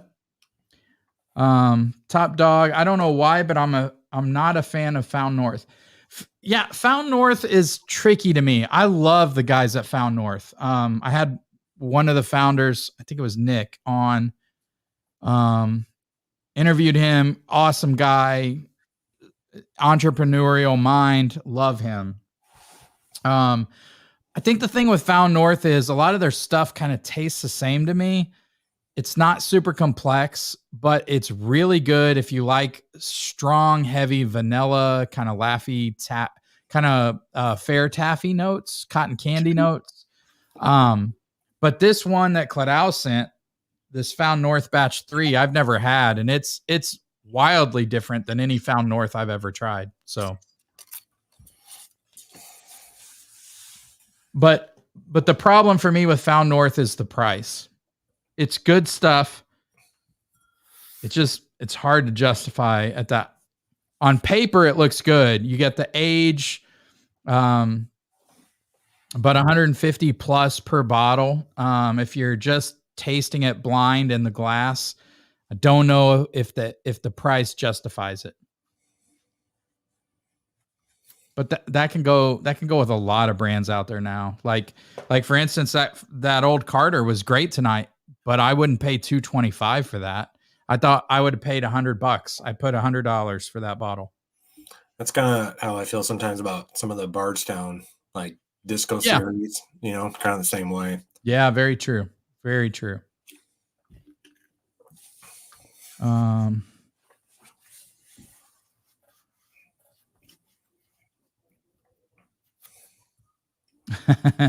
Bill said, "You guys are burning the midnight oil. Thought it would be fun to listen while I'm editing." Yeah, nice, man. Bill is one of the old G's, man. He's been in this game for a long time. He's been doing reviews for a long time.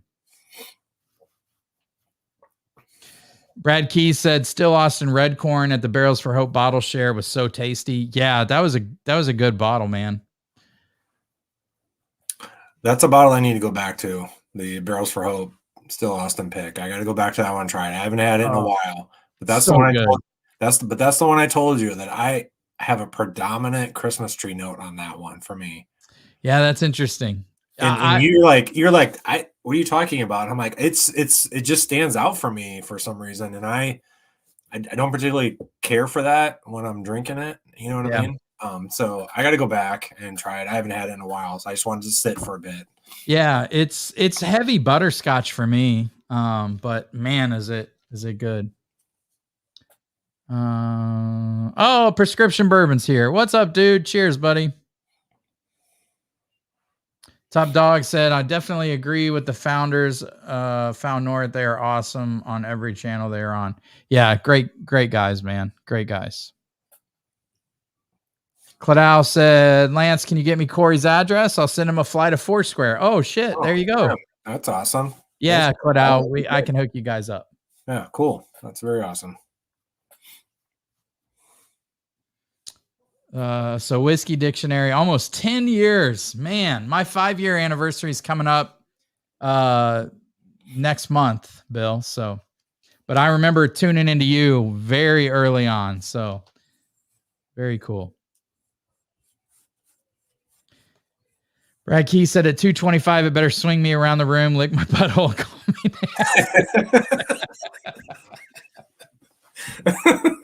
that's fair. Okay. Oh shit. What about for 200? Yeah. What?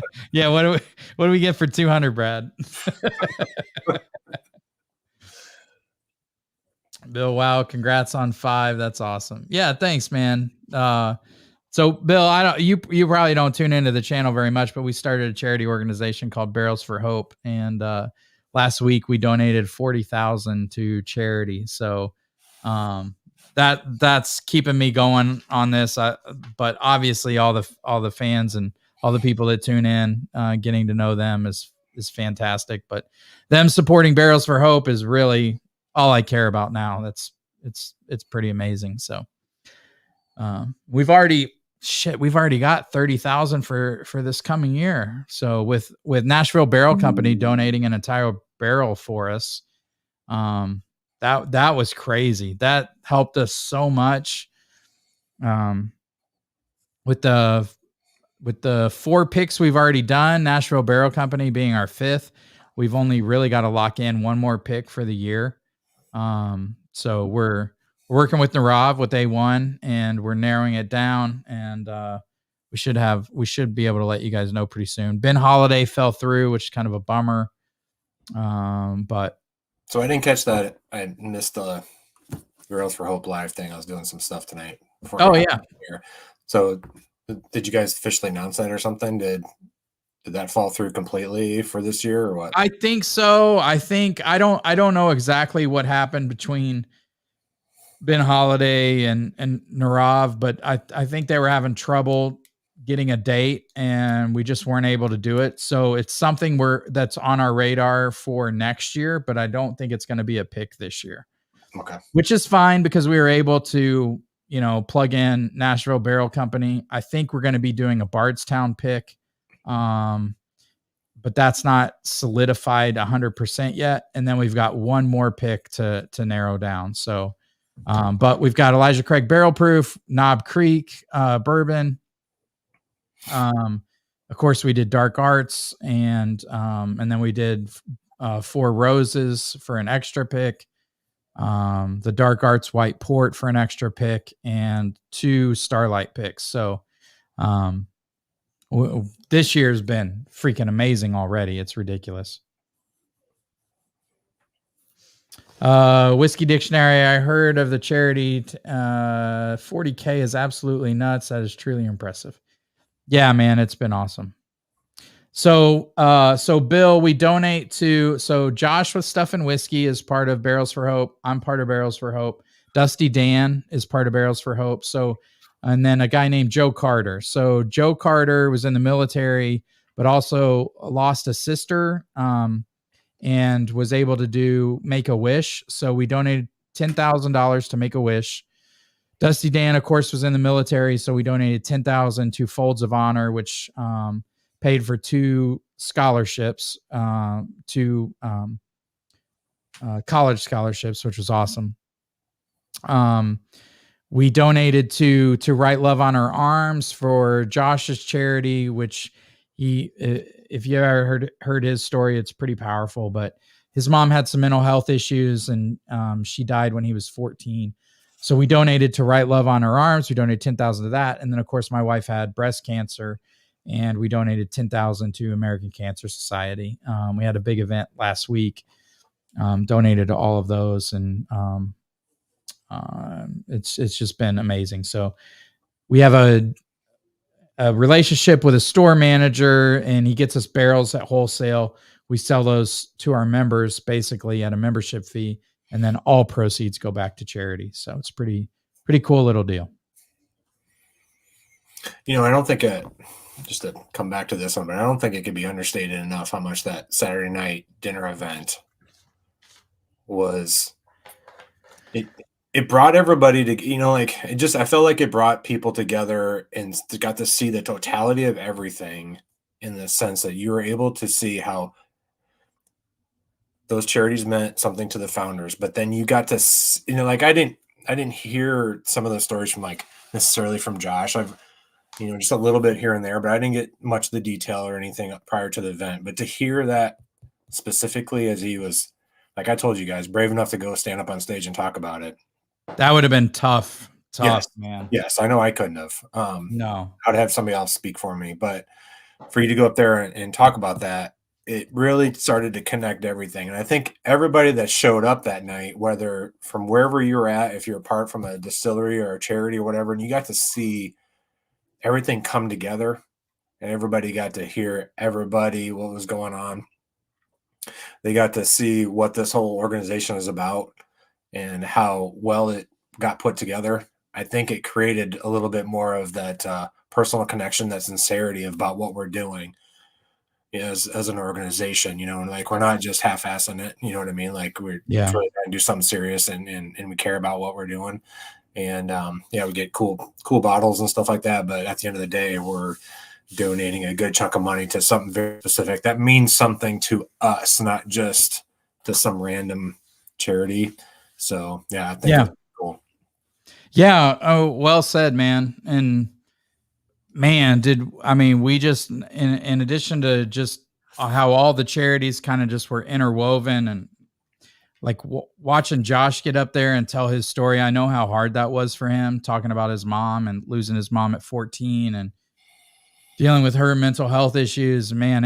And then the Make-A-Wish family getting up there and the kid having a brain tumor and saying thanks for my trip, because we basically funded an entire Make-A-Wish trip.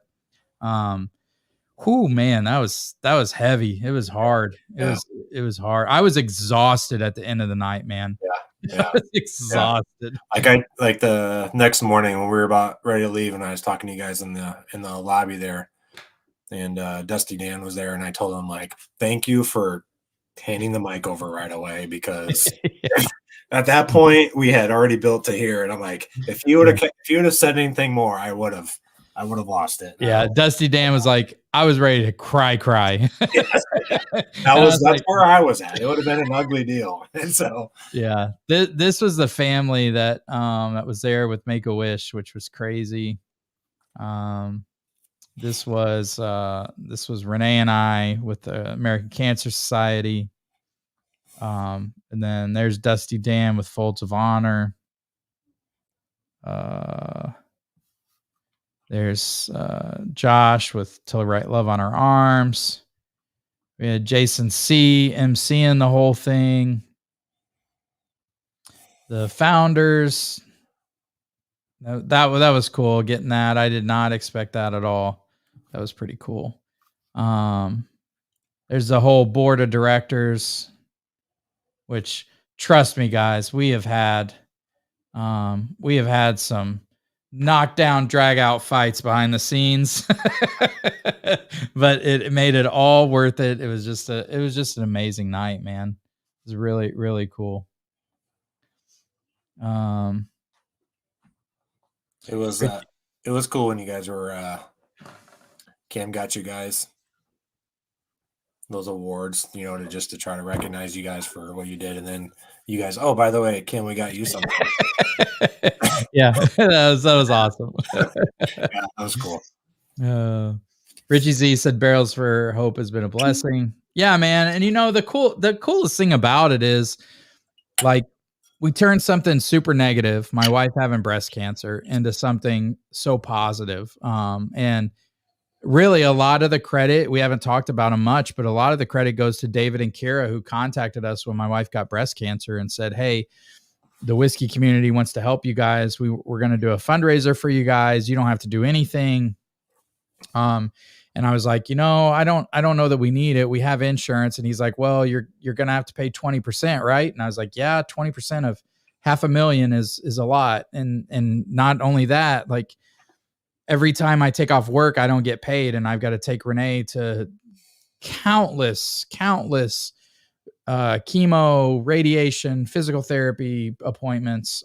So you just don't think about all that stuff.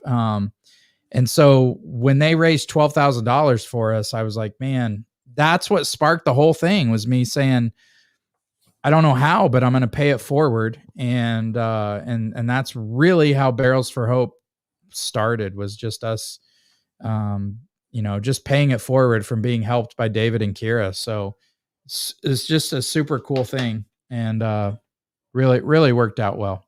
I'm glad somebody said, I forget who said it, but somebody said it at the dinner that night, because I was going to come up to Renee and say, hey, you realize you're the reason why we're here. You know what I mean? Like, all of this, the origin of it, you know what I mean? So she really felt the love, and man, I couldn't be more thankful to everybody that stopped to talk to her and made her feel loved. And she really, we got back to the hotel. She's like, I don't know if I've ever felt that loved ever. So that was really cool.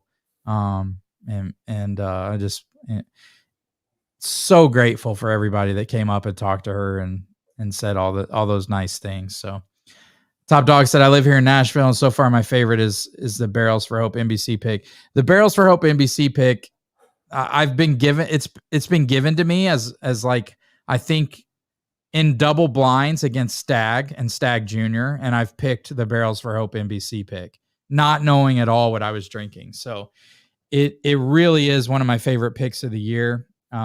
So it's just the bad part about that is like the auction for the extra bottles, those went for some money. Yeah. I wish I would have got an extra one because, I'm like, I like to enjoy it, but I also want to share it. You know what I mean? I'm like, my bottle is starting to do this. I don't have a backup. So at some point I got to slow that down a little bit. Yeah, the Nash. I can't even explain to you guys who don't have the Nashville Barrel Company pick. We initially were gonna do a 4-gate pick. We did a 4-gate pick. We thought the barrel was gonna run us like $30,000, which was absolutely fucking crazy. Luckily, they shit the bed and they sent us 30 bottles. Our barrel of 4-gate yielded 30 bottles. Which was just so ridiculous because we told them we have 147 members. The yield has to be that. And then they send us 30 bottles. So we ended up just doing that as an extra pick. We sold 25. We saved 5 for the raffle at the end of the year. Only 2 were sold in the raffle at MSRP.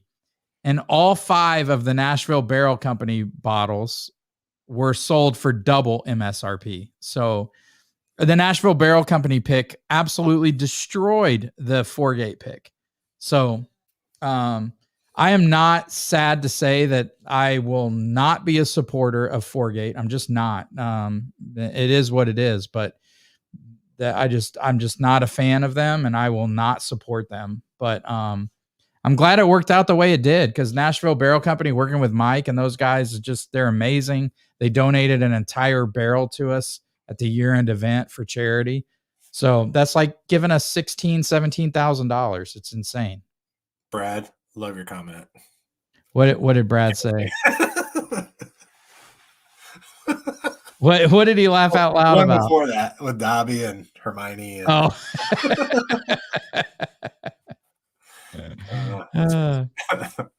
And Richie Z said Dusty Dan is a brother. Hell yeah, man. I love that guy.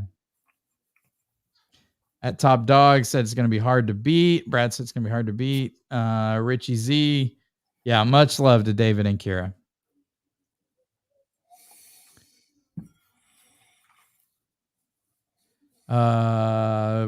Bill said this is all convincing me that boobs can only ever make the world a better place. Hell yeah.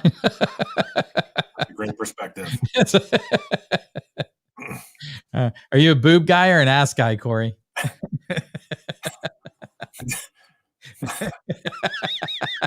If you're going to come on the live stream, you got to answer difficult questions. I need percentages. It's okay to be both, but I need percentages. Yeah. So I was just going to give her a percentage. I'd have to go like probably just when you say you're one versus the other, then you see an example of the other, and then you're like, I don't know. Maybe I might sway that direction. I'm about 70-30, boobs to ass. 60-40. Okay, that's fair. 60-40. Yeah. Top Dog night. Let's see. Top Dog Night All got to go from a proud member of Barrels for Hope. All right, love you, buddy. See you on the next live stream. Yeah, cheers. Brad said Barrels for Hope, in my opinion, would have had to pay $100,000 for the work of the board put on free. Yeah, man. Just last night we literally had a probably 2.5, 3 hour meeting last night. already starting the conversation for the next year-end event, which I think will be better than this year's year-end event, if that's possible. Kim is just fantastic, man. She's irreplaceable. She's so good. The funny thing is, when I've said a couple times, I try to thank Kim, but she seems to brush it off like it's no big deal. She's humble. She's Yes, really humble. yes. I just wanted to know like how awesome it was, and I appreciate the work that she put into it. But Yeah. you say it to her, and she's like, Yeah. whatever. You know what I mean? Like, I'm like, no, you don't understand. Like, I so much appreciated. Like, I understand. Like, there's a lot of work here, and I can tell. Her and her husband are such wonderful people, man. Just wonderful people. And that's what's awesome. Like, Reggie had to step down from being the treasurer, and he was so instrumental in helping us year one. And it was not hard to find someone to replace him instantly, because all of our members are so overly qualified. Like, we have amazing people in this organization.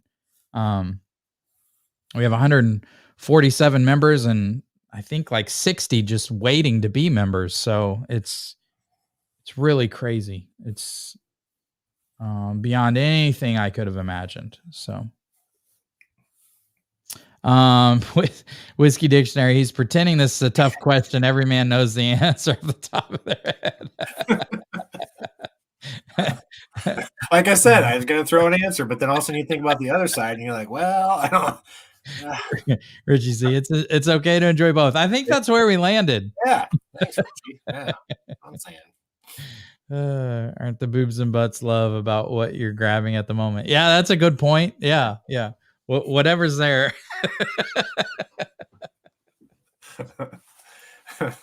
Oh shit! I love you guys.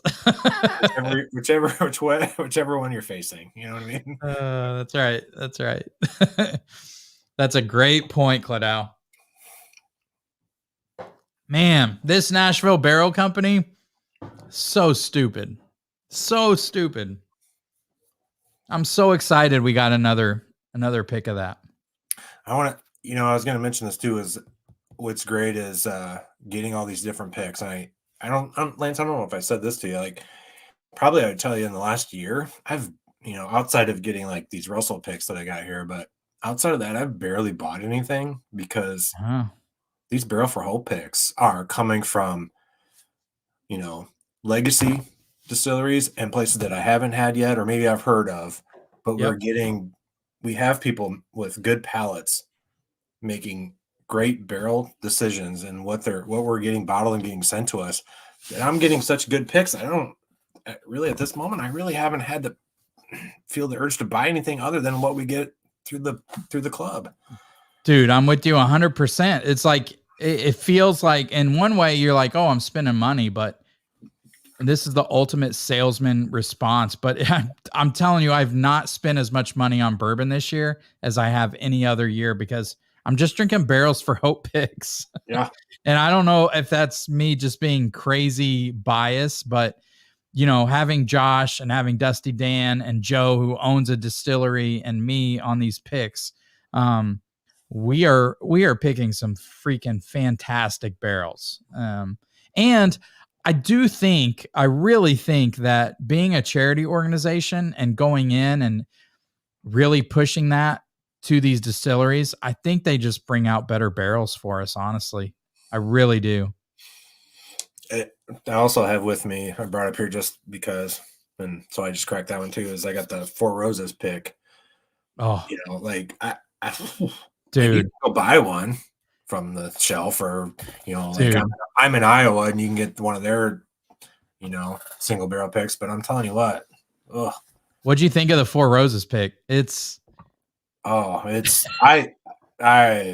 good. Like the mouthfeel, I couldn't, the first time I tasted it, I'm like, man, that's such a mouthfeel, the creaminess of it, I'm like, wow, this is, and just the spiciness just was like a balanced over my tongue from front to back, but it was just balanced. It wasn't like it hit me hard anywhere else. And the flavor, oh man, it was just so good. I was like, this is because I think I told you I didn't want anything floral. I told you, I said, hey, when you go pick this, I don't want anything floral. And you ended up with the recipe that probably should have been that way, but I don't even pay attention to the recipes on Four Roses. I've been on enough picks. I look at tier and age, and this was an 11-year, 5th tier. Who cares about the recipe? It's an OESF, right? Yeah, it's OESF. But it is cherry, tobacco, and not medicinal cherry, but cherry, tobacco, and just syrupy. It's so syrupy. It's crazy. Yeah. I can't keep track of all the recipes all the time because, I don't try to. I used to try to, but the more picks I go on with Four Roses, the more I realize it doesn't even matter. It's more the age and the tier than the actual recipe. I believe. I am not mad about picking up this extra bottle for sure. Yeah. Claddaugh said, Corey, valid point on the Barrels for Hope picks. The barrels we picked at Starlight spoke to the whiskey geek brethren we have in Barrels for Hope 100%. Yeah. Like the fact that everybody discarded the honey barrel, the bourbon finished in honey was like got 12 votes is like such a testament to the whiskey geeks we have in Barrels for Hope. Like it really like warmed my soul because when we vetted the barrels, we're like, man, this honey barrel is really sweet. It's like candy. We have a lot of +1s that might be the barrel people go for, but us as whiskey nerds wanted one for sure. Like the straight bourbon is what we wanted, and that's what you guys picked. It was awesome. It's perfect. I thought the honey barrel was like a kind of a specialty, kind of more of a specialty barrel or a bottle. Like I said, that would kind of be like a certain mood situation, hot ice cube, crushable with a bunch of people that kind of weren't. So, you know what I mean? It's a good pour for people who aren't into whiskey, but it looked like piss in the glass. Yeah, it did. It did. Yeah. I'm so glad you guys didn't pick the honey. But he gave us some honey barrels, and we're like, let's put a honey barrel in there. That might be what people like. It's not what we personally like, but it's not about us. It's about you guys. The blueberry port took me straight to my childhood because my grandparents had this grapevine that had like Concord grapes. Oh yeah. And it had like they were really dark, and the skin on the grapes was super dark. And so I used to eat those like candy as a kid. And when I tasted it, I looked at Andrew, I said, man, this takes me right back to my childhood. And I was like, it's like those super dark skin grapes. And he's like, you're close. It's blueberries. And I was like, well, that makes a lot of sense. So I love that for personal reasons, but the straight bourbon would be my number one pick. Yeah. When I went back to that straight bourbon number one and took a sip of that. And before I was getting to the next one to try again, I'm like, man, that finish. It was just the finish. The finish was forever. Like, good gracious. Like, silly. And it was so cool because that was the first barrel we tasted, and we're like, Andrew, you don't really need to pour us anything else. This barrel is freaking phenomenal. He poured us two other straight bourbons, and it was hard to decide, but we ultimately went with that first one.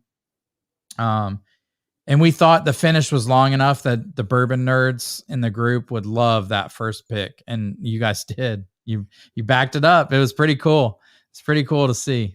Now, the honey, whether you like the honey or not, what it was interesting, though, is to learn about their process and how they make. Sure. And for him to go into talking about, depending on what season that they pull the honey from, dictates the flavor profile on perhaps that honey barrel finish. So that was interesting to hear about that, too.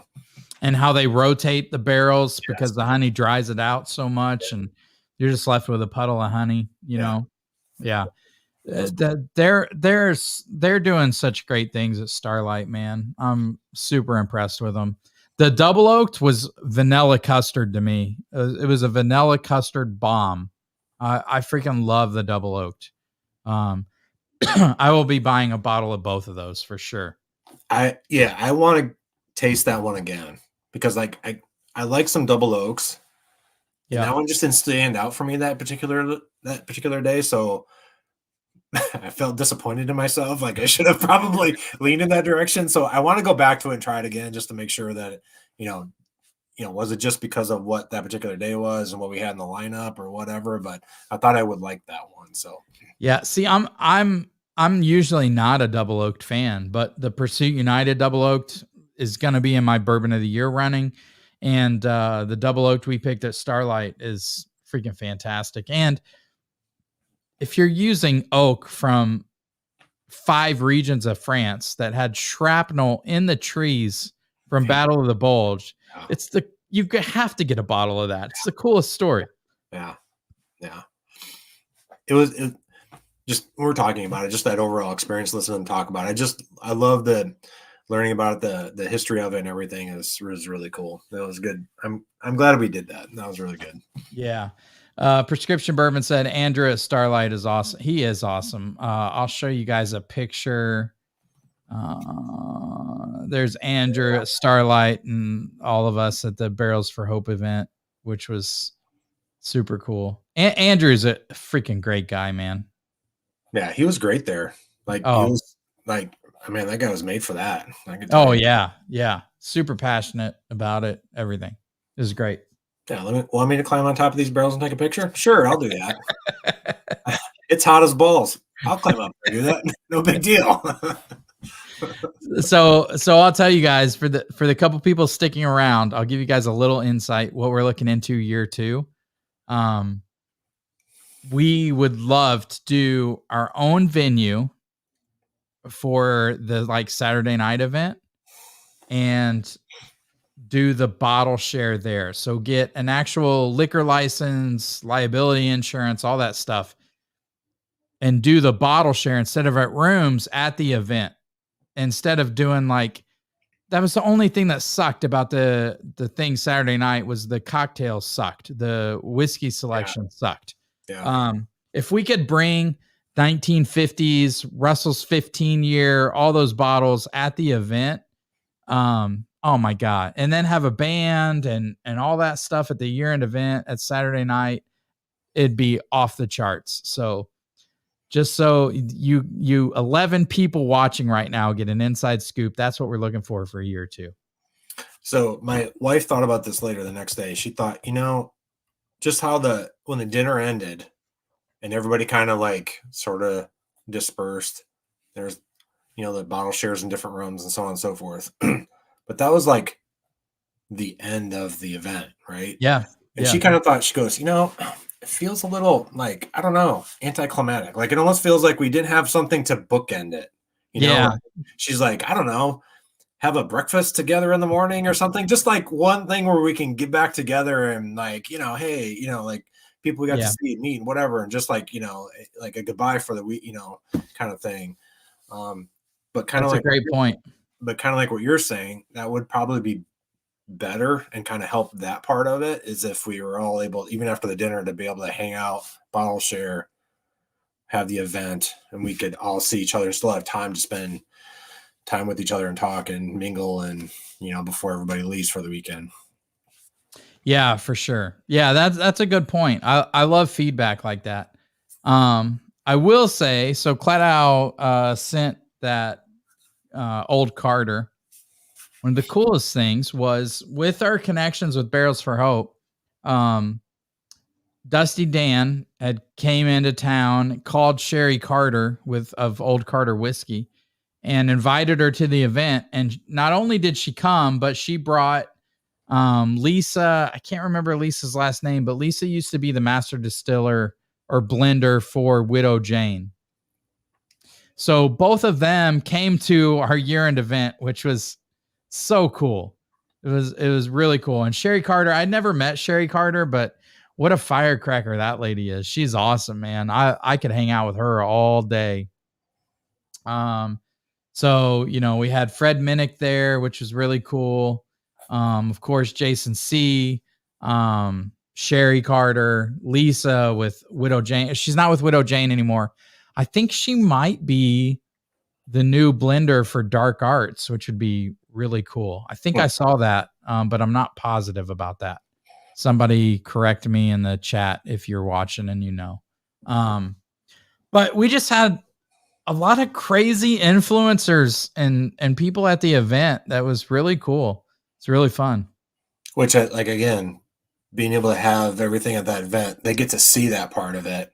Yeah. And see what we're all about. And, whether you decide to, talk more and offer more things. I mean, like, NBC towards the end of it decided to go, hey, you know what? We're going to donate a barrel. Like, yeah. Oh, okay. That's damn. All right. Okay. Thanks. Yeah. Wow. And like I met Mike in the cocktail hour. Mike is one of the owners of NBC. I didn't know who he was. I had no idea. And I don't know what we talked about, but he was like such a personable guy. We talked for like 15 minutes. I ran and got him like a Maker's Mule that probably sucked shit, but he drank it, and we had a great conversation. And then afterwards, after the event, Dusty Dan was like, "Hey, I want to introduce you guys to the owners of NBC." And so he brought me up to Mike, and I'm like, "Oh shit, I didn't know that's who I was talking to." He's like such a personable, down to earth guy. It was great, and he had donated a whole barrel to us, which is crazy. I love that guy, man. Mike with NBC is such a great guy. But yeah, it was a night of making great connections and putting names to faces, and doing something, bringing whiskey and doing something good. It was just all amazing. Yeah, yeah. I just think about that the day that I just happened to, when you made the announcement that there's going to be memberships available for this thing called Barrels for Hope, and I was like, oh man, I really like to get on that, but I'm probably going to miss out on it or something. I just happened to be at home, put on YouTube, and saw the video of you making the announcement, and I'm like, man, that's within like a couple hours. I might even have a chance to get in on this. And so to think for, when that happened to where we are now and going to that event and not having any idea what that was going to turn into, or the opportunities to meet some really cool people at an event like that and donate this kind of money is pretty awesome. So it's insane. It's hard to wrap my mind around. I really don't have words for it. Thinking back to, like, I remember making videos in my garage at my old house and having this crazy idea and not knowing if it was going to work or not. So for all of you guys to support it and make it work is insane. Like, you guys are the reason it worked, not us. Like, we had an idea, but we needed 147 people that believed in it. And yeah, it's really crazy. Claddaugh said Lisa Wicker is now the master distiller at Garrard County Distilling Company. Oh, so it's not dark arts. I don't know what that is. I'm not familiar with that. She was very sweet. She was a sweet lady, really nice, really personable. If I'm being honest, and you guys know, like, I have no other way than to be honest, I was a little disappointed talking to Fred Minnick. Like, I don't know if anyone else talked to him, but he was really hard to talk to one-on-one, which was odd. I was wondering, and that was the first time you met him, right, Lance? First time I met him, okay. His speech, like, he was a guest speaker at the event. His speech was amazing. He did such a great job, but talking to him one-on-one was, it's so weird when you meet people who you admire and you hope they're as good in person as they are on camera. And I try to be really cognizant of that. That's why, like, in the Spire Friday night, I went to every table and tried to talk to every single person. But man, he was hard to talk to. I don't know if he's just kind of awkward one-on-one. I don't know. Yeah, I was wondering about that too, because, I mean, if we all have been following this for a bit, or, follow what he does and are a fan of him, you kind of thought, if you had a chance to go, say hi and talk to him or whatever, but then I don't know what he is like personally. You know what I mean? Maybe he's just a little standoffish, and maybe one of the, type of guy that wants to, like, once you get to know him a little bit, he's, opens up. Yeah. But then I also thought about too, I'm like, man, we're at an event with a bunch of people that probably there's a bunch of people that probably want to come up and talk to him. And he maybe doesn't feel like wanting to do that because hell, he'd probably be there for another 2 hours, probably too. You know what I mean? So I Yeah. could see him wanting to, like, obviously pay respect to, like, the people organizing the event and you guys, the founders and stuff like that. But outside of that, I could understand him trying to scoot out, without hanging around much. But yeah, it'd have been cool to just, I don't know, necessarily have to talk to him or anything, but I just wanted to come up and say hi and just be like, hey, I appreciate what he does and his work and stuff like that. That would have been cool. Not a big deal, but I get for him probably wanting to scoot out because, like I said, I'm probably not the only one that probably wanted to do that. And like I said, he probably could have spent the rest of the evening there talking with people, especially. Yeah, it's just a little, I don't know. I'm really sensitive to that because I feel like anybody that comes up to me, I'm gonna talk to, I'm gonna ask them about themselves. Like I'd ask personal questions like, where are you from? What do you do? That kind of thing. I found it extremely hard to talk to him one-on-one. Like, I told him I was a founder of Barrels for Hope and thank you for coming to our event and all that kind of stuff. Very hard to talk to. And again, I don't know if he's just awkward one-on-one, if it's really hard for him to make conversation, small talk, who knows? Who knows? But it was very hard to talk to him one-on-one. So I wasn't the only one. I had several people tell me that they had a really hard time talking to him one-on-one, which was a little disappointing, but he gave a great speech. I love his story. I admire him for his time served in the military. And everything he does for the whiskey community. He raises a ton of money for charity. There's nothing to hate about the guy. He's fantastic, but when you talk to him one-on-one, he's a little bit awkward, a little bit hard to talk to. You're not going to get much feedback from him. Sure. Yeah. And I kind of thought that just watching him, sitting at the table and outside of being up on stage, I kind of was, I didn't know, like I said, I didn't know if that was just the way he was normally or if that was just like that particular night, something going on, the way he is, or something going on with his personal life or, whatever. We all got things going on. Like he just, whatever. But yeah, his speech when he was up there talking about, and I've heard some detail of his story that he told, but not to the extent that what he told us on stage there. So that was really cool to hear. And Sure. That meant a lot to hear that too. So yeah, absolutely. He was very inspirational. Obviously, he's been through a lot. You have to admire the guy. His mindful, what is it called? Mindful tasting or whatever that he worked on with his therapist. Super cool. I doubt she wanted him to taste alcohol going through post-traumatic stress disorder, but really, really cool. Fascinating story. Really cool how it propelled him through the bourbon industry. And, you can't dislike anybody who served in our military and went through what he went through. So,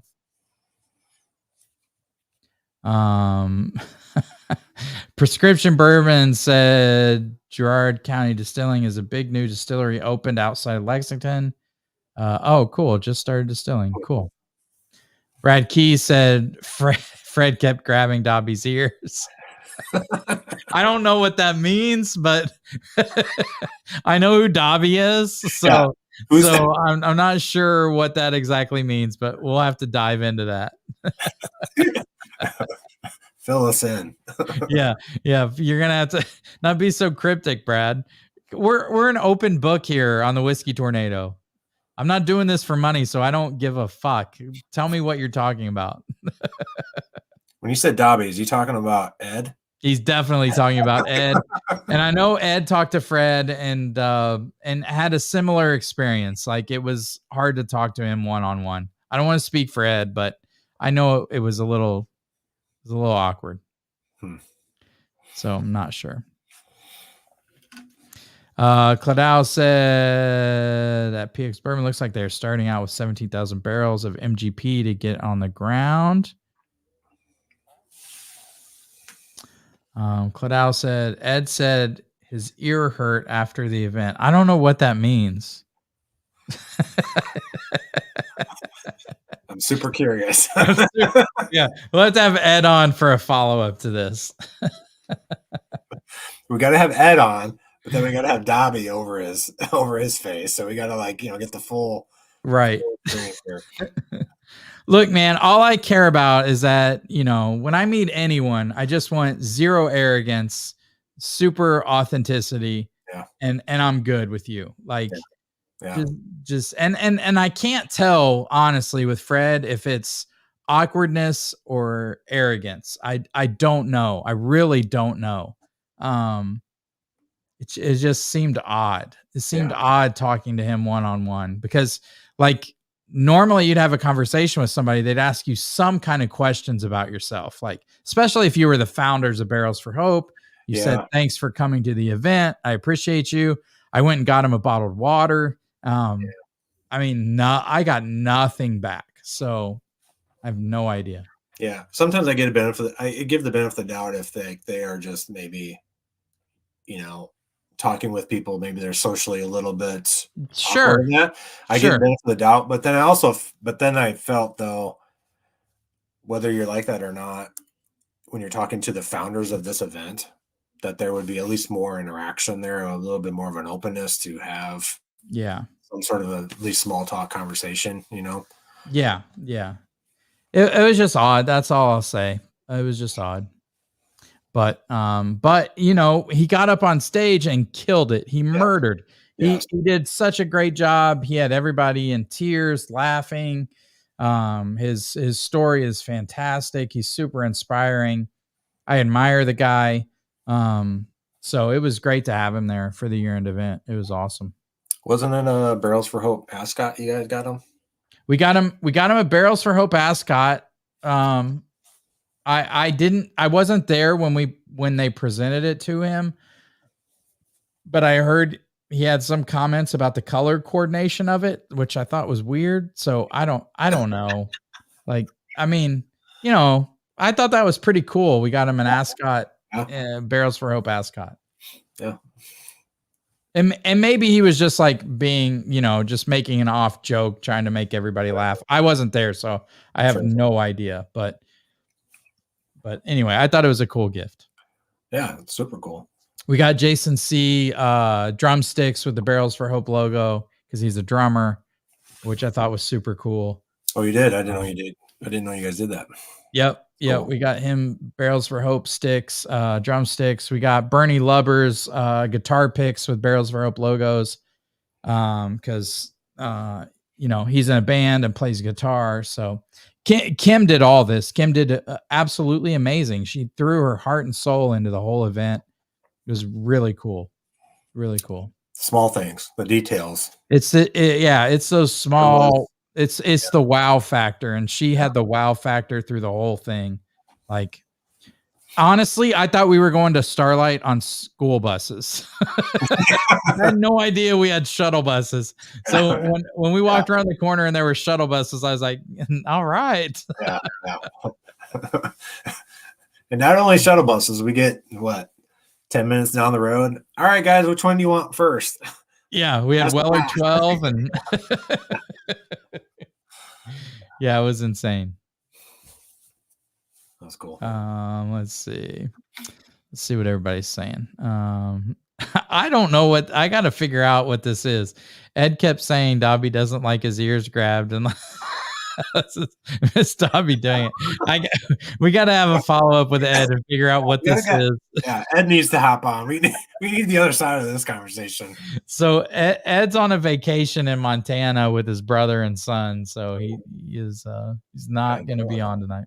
Claddaugh said Fred Minnick is an OK State guy, and the Ascot was Oklahoma colors. He was trying to joke about it, but okay, so Claddaugh must have been there. So yeah, I heard something about it, but I wasn't sure what was going on.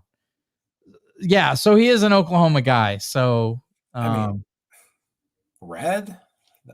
I don't know. There's blue in there too. That's not Oklahoma. Yeah, I don't know. Whatever. Ed is Dobby. Ed is Dobby for sure. G-Hawk, what's up, dude? It's so good to see you, man. It was awesome to meet you finally. Oh, it was so good to meet you at the Barrels for Hope event. That was the best part, just meeting everybody, putting names to faces. And everybody was just as cool as I thought they'd be. I think we mentioned it too. Now I feel like now I want to change my name to actually at least my first name, because you get the people with like different kinds of names, which I had too. Yeah. But I still don't, like, even after the event, like, I don't know what your username is. I know what your first name is now, but I don't know what your username is. I hate Discord for that reason, because I don't know who half the people are. I can't keep it straight. Yeah. It's so hard, man. Like you're Cheeto something, right? Yeah, Cheeto Mofo. Yeah. Like, oh my God, I cannot keep all these names straight. Yeah. Yeah. So, yeah, it was a great event. You know, everybody that I wanted to put a name to a face to that I knew was exactly as awesome as I thought they'd be. Some of the other people were, nah.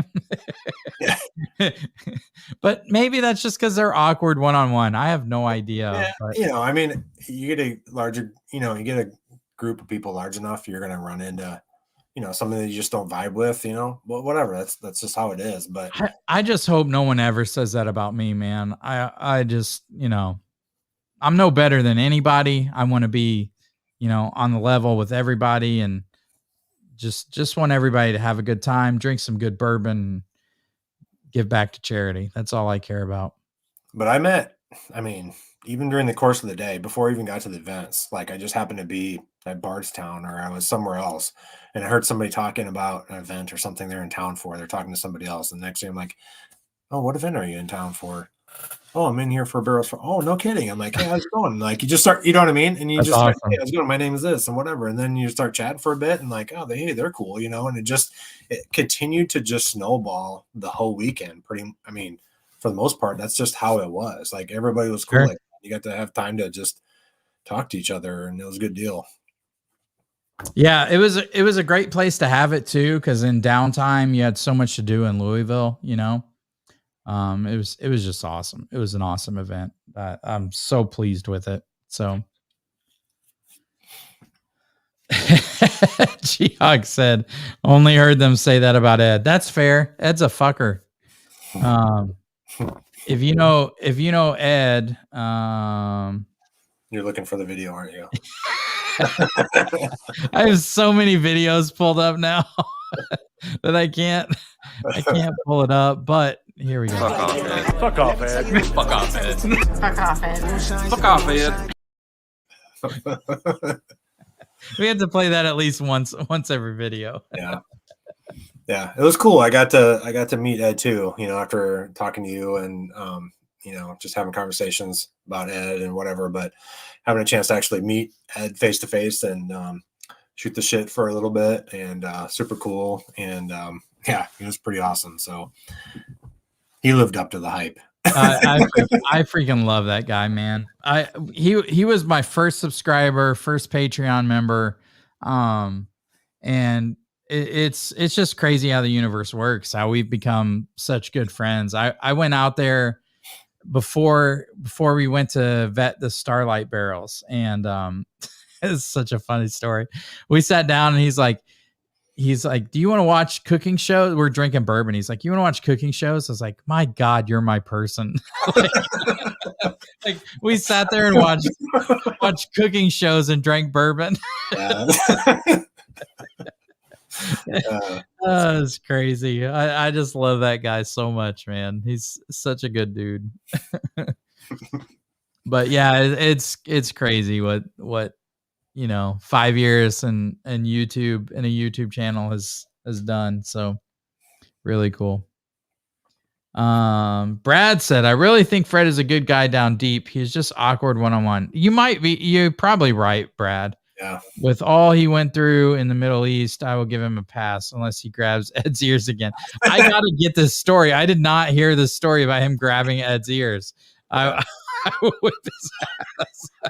Yeah, but I agree with Brad though. What he's feeling about Fred. That's where I lean in that direction about that.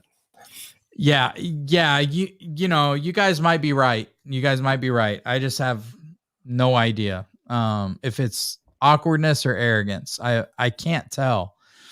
So, but I think Brad's a good judge of character. So if he says it's just awkward one-on-one, I've had many people tell me that. I think that's probably it. I gotta find out more about him grabbing Ed's ear though. Yeah. we gotta get to the bottom of this. If Ed is in Dobby, Yeah, for Halloween, is Ed Fred's house elf? Yeah. I want to dress up as Fred with an ascot, and I want to grab Ed's ear. That's all I want to do. Oh shit. Oh man. Brad said they don't make him any better than Ed. He is such a great guy, man. Such a great guy. Well, dude, thanks for jumping on tonight and hanging out. It was great to talk to you and chat about the year-end event. Yeah, I appreciate you having me on. It was great. It was awesome. Yeah, it was awesome, man. You'll have to join us. So for our October event, we dress up. So if you want to join us, you're more than welcome to. I send you guys samples, and we got to figure out what we're going to dress up as. But it's our 5-year channel anniversary, so it'll be a blast. I can hang on to Ed's ears. No big deal. Last year was great because Ed showed up with a Dobby mask, and we're all like, "You didn't wear a mask?"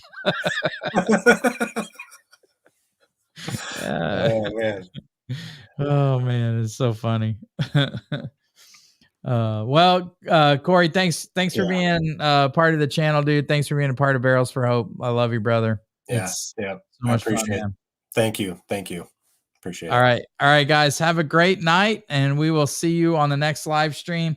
If you want to join the fitness challenge, you don't have to, but if you want to, you join. You can message me at Lance at Barrels for Hope. I'll put you in our Discord. I'll send you a link.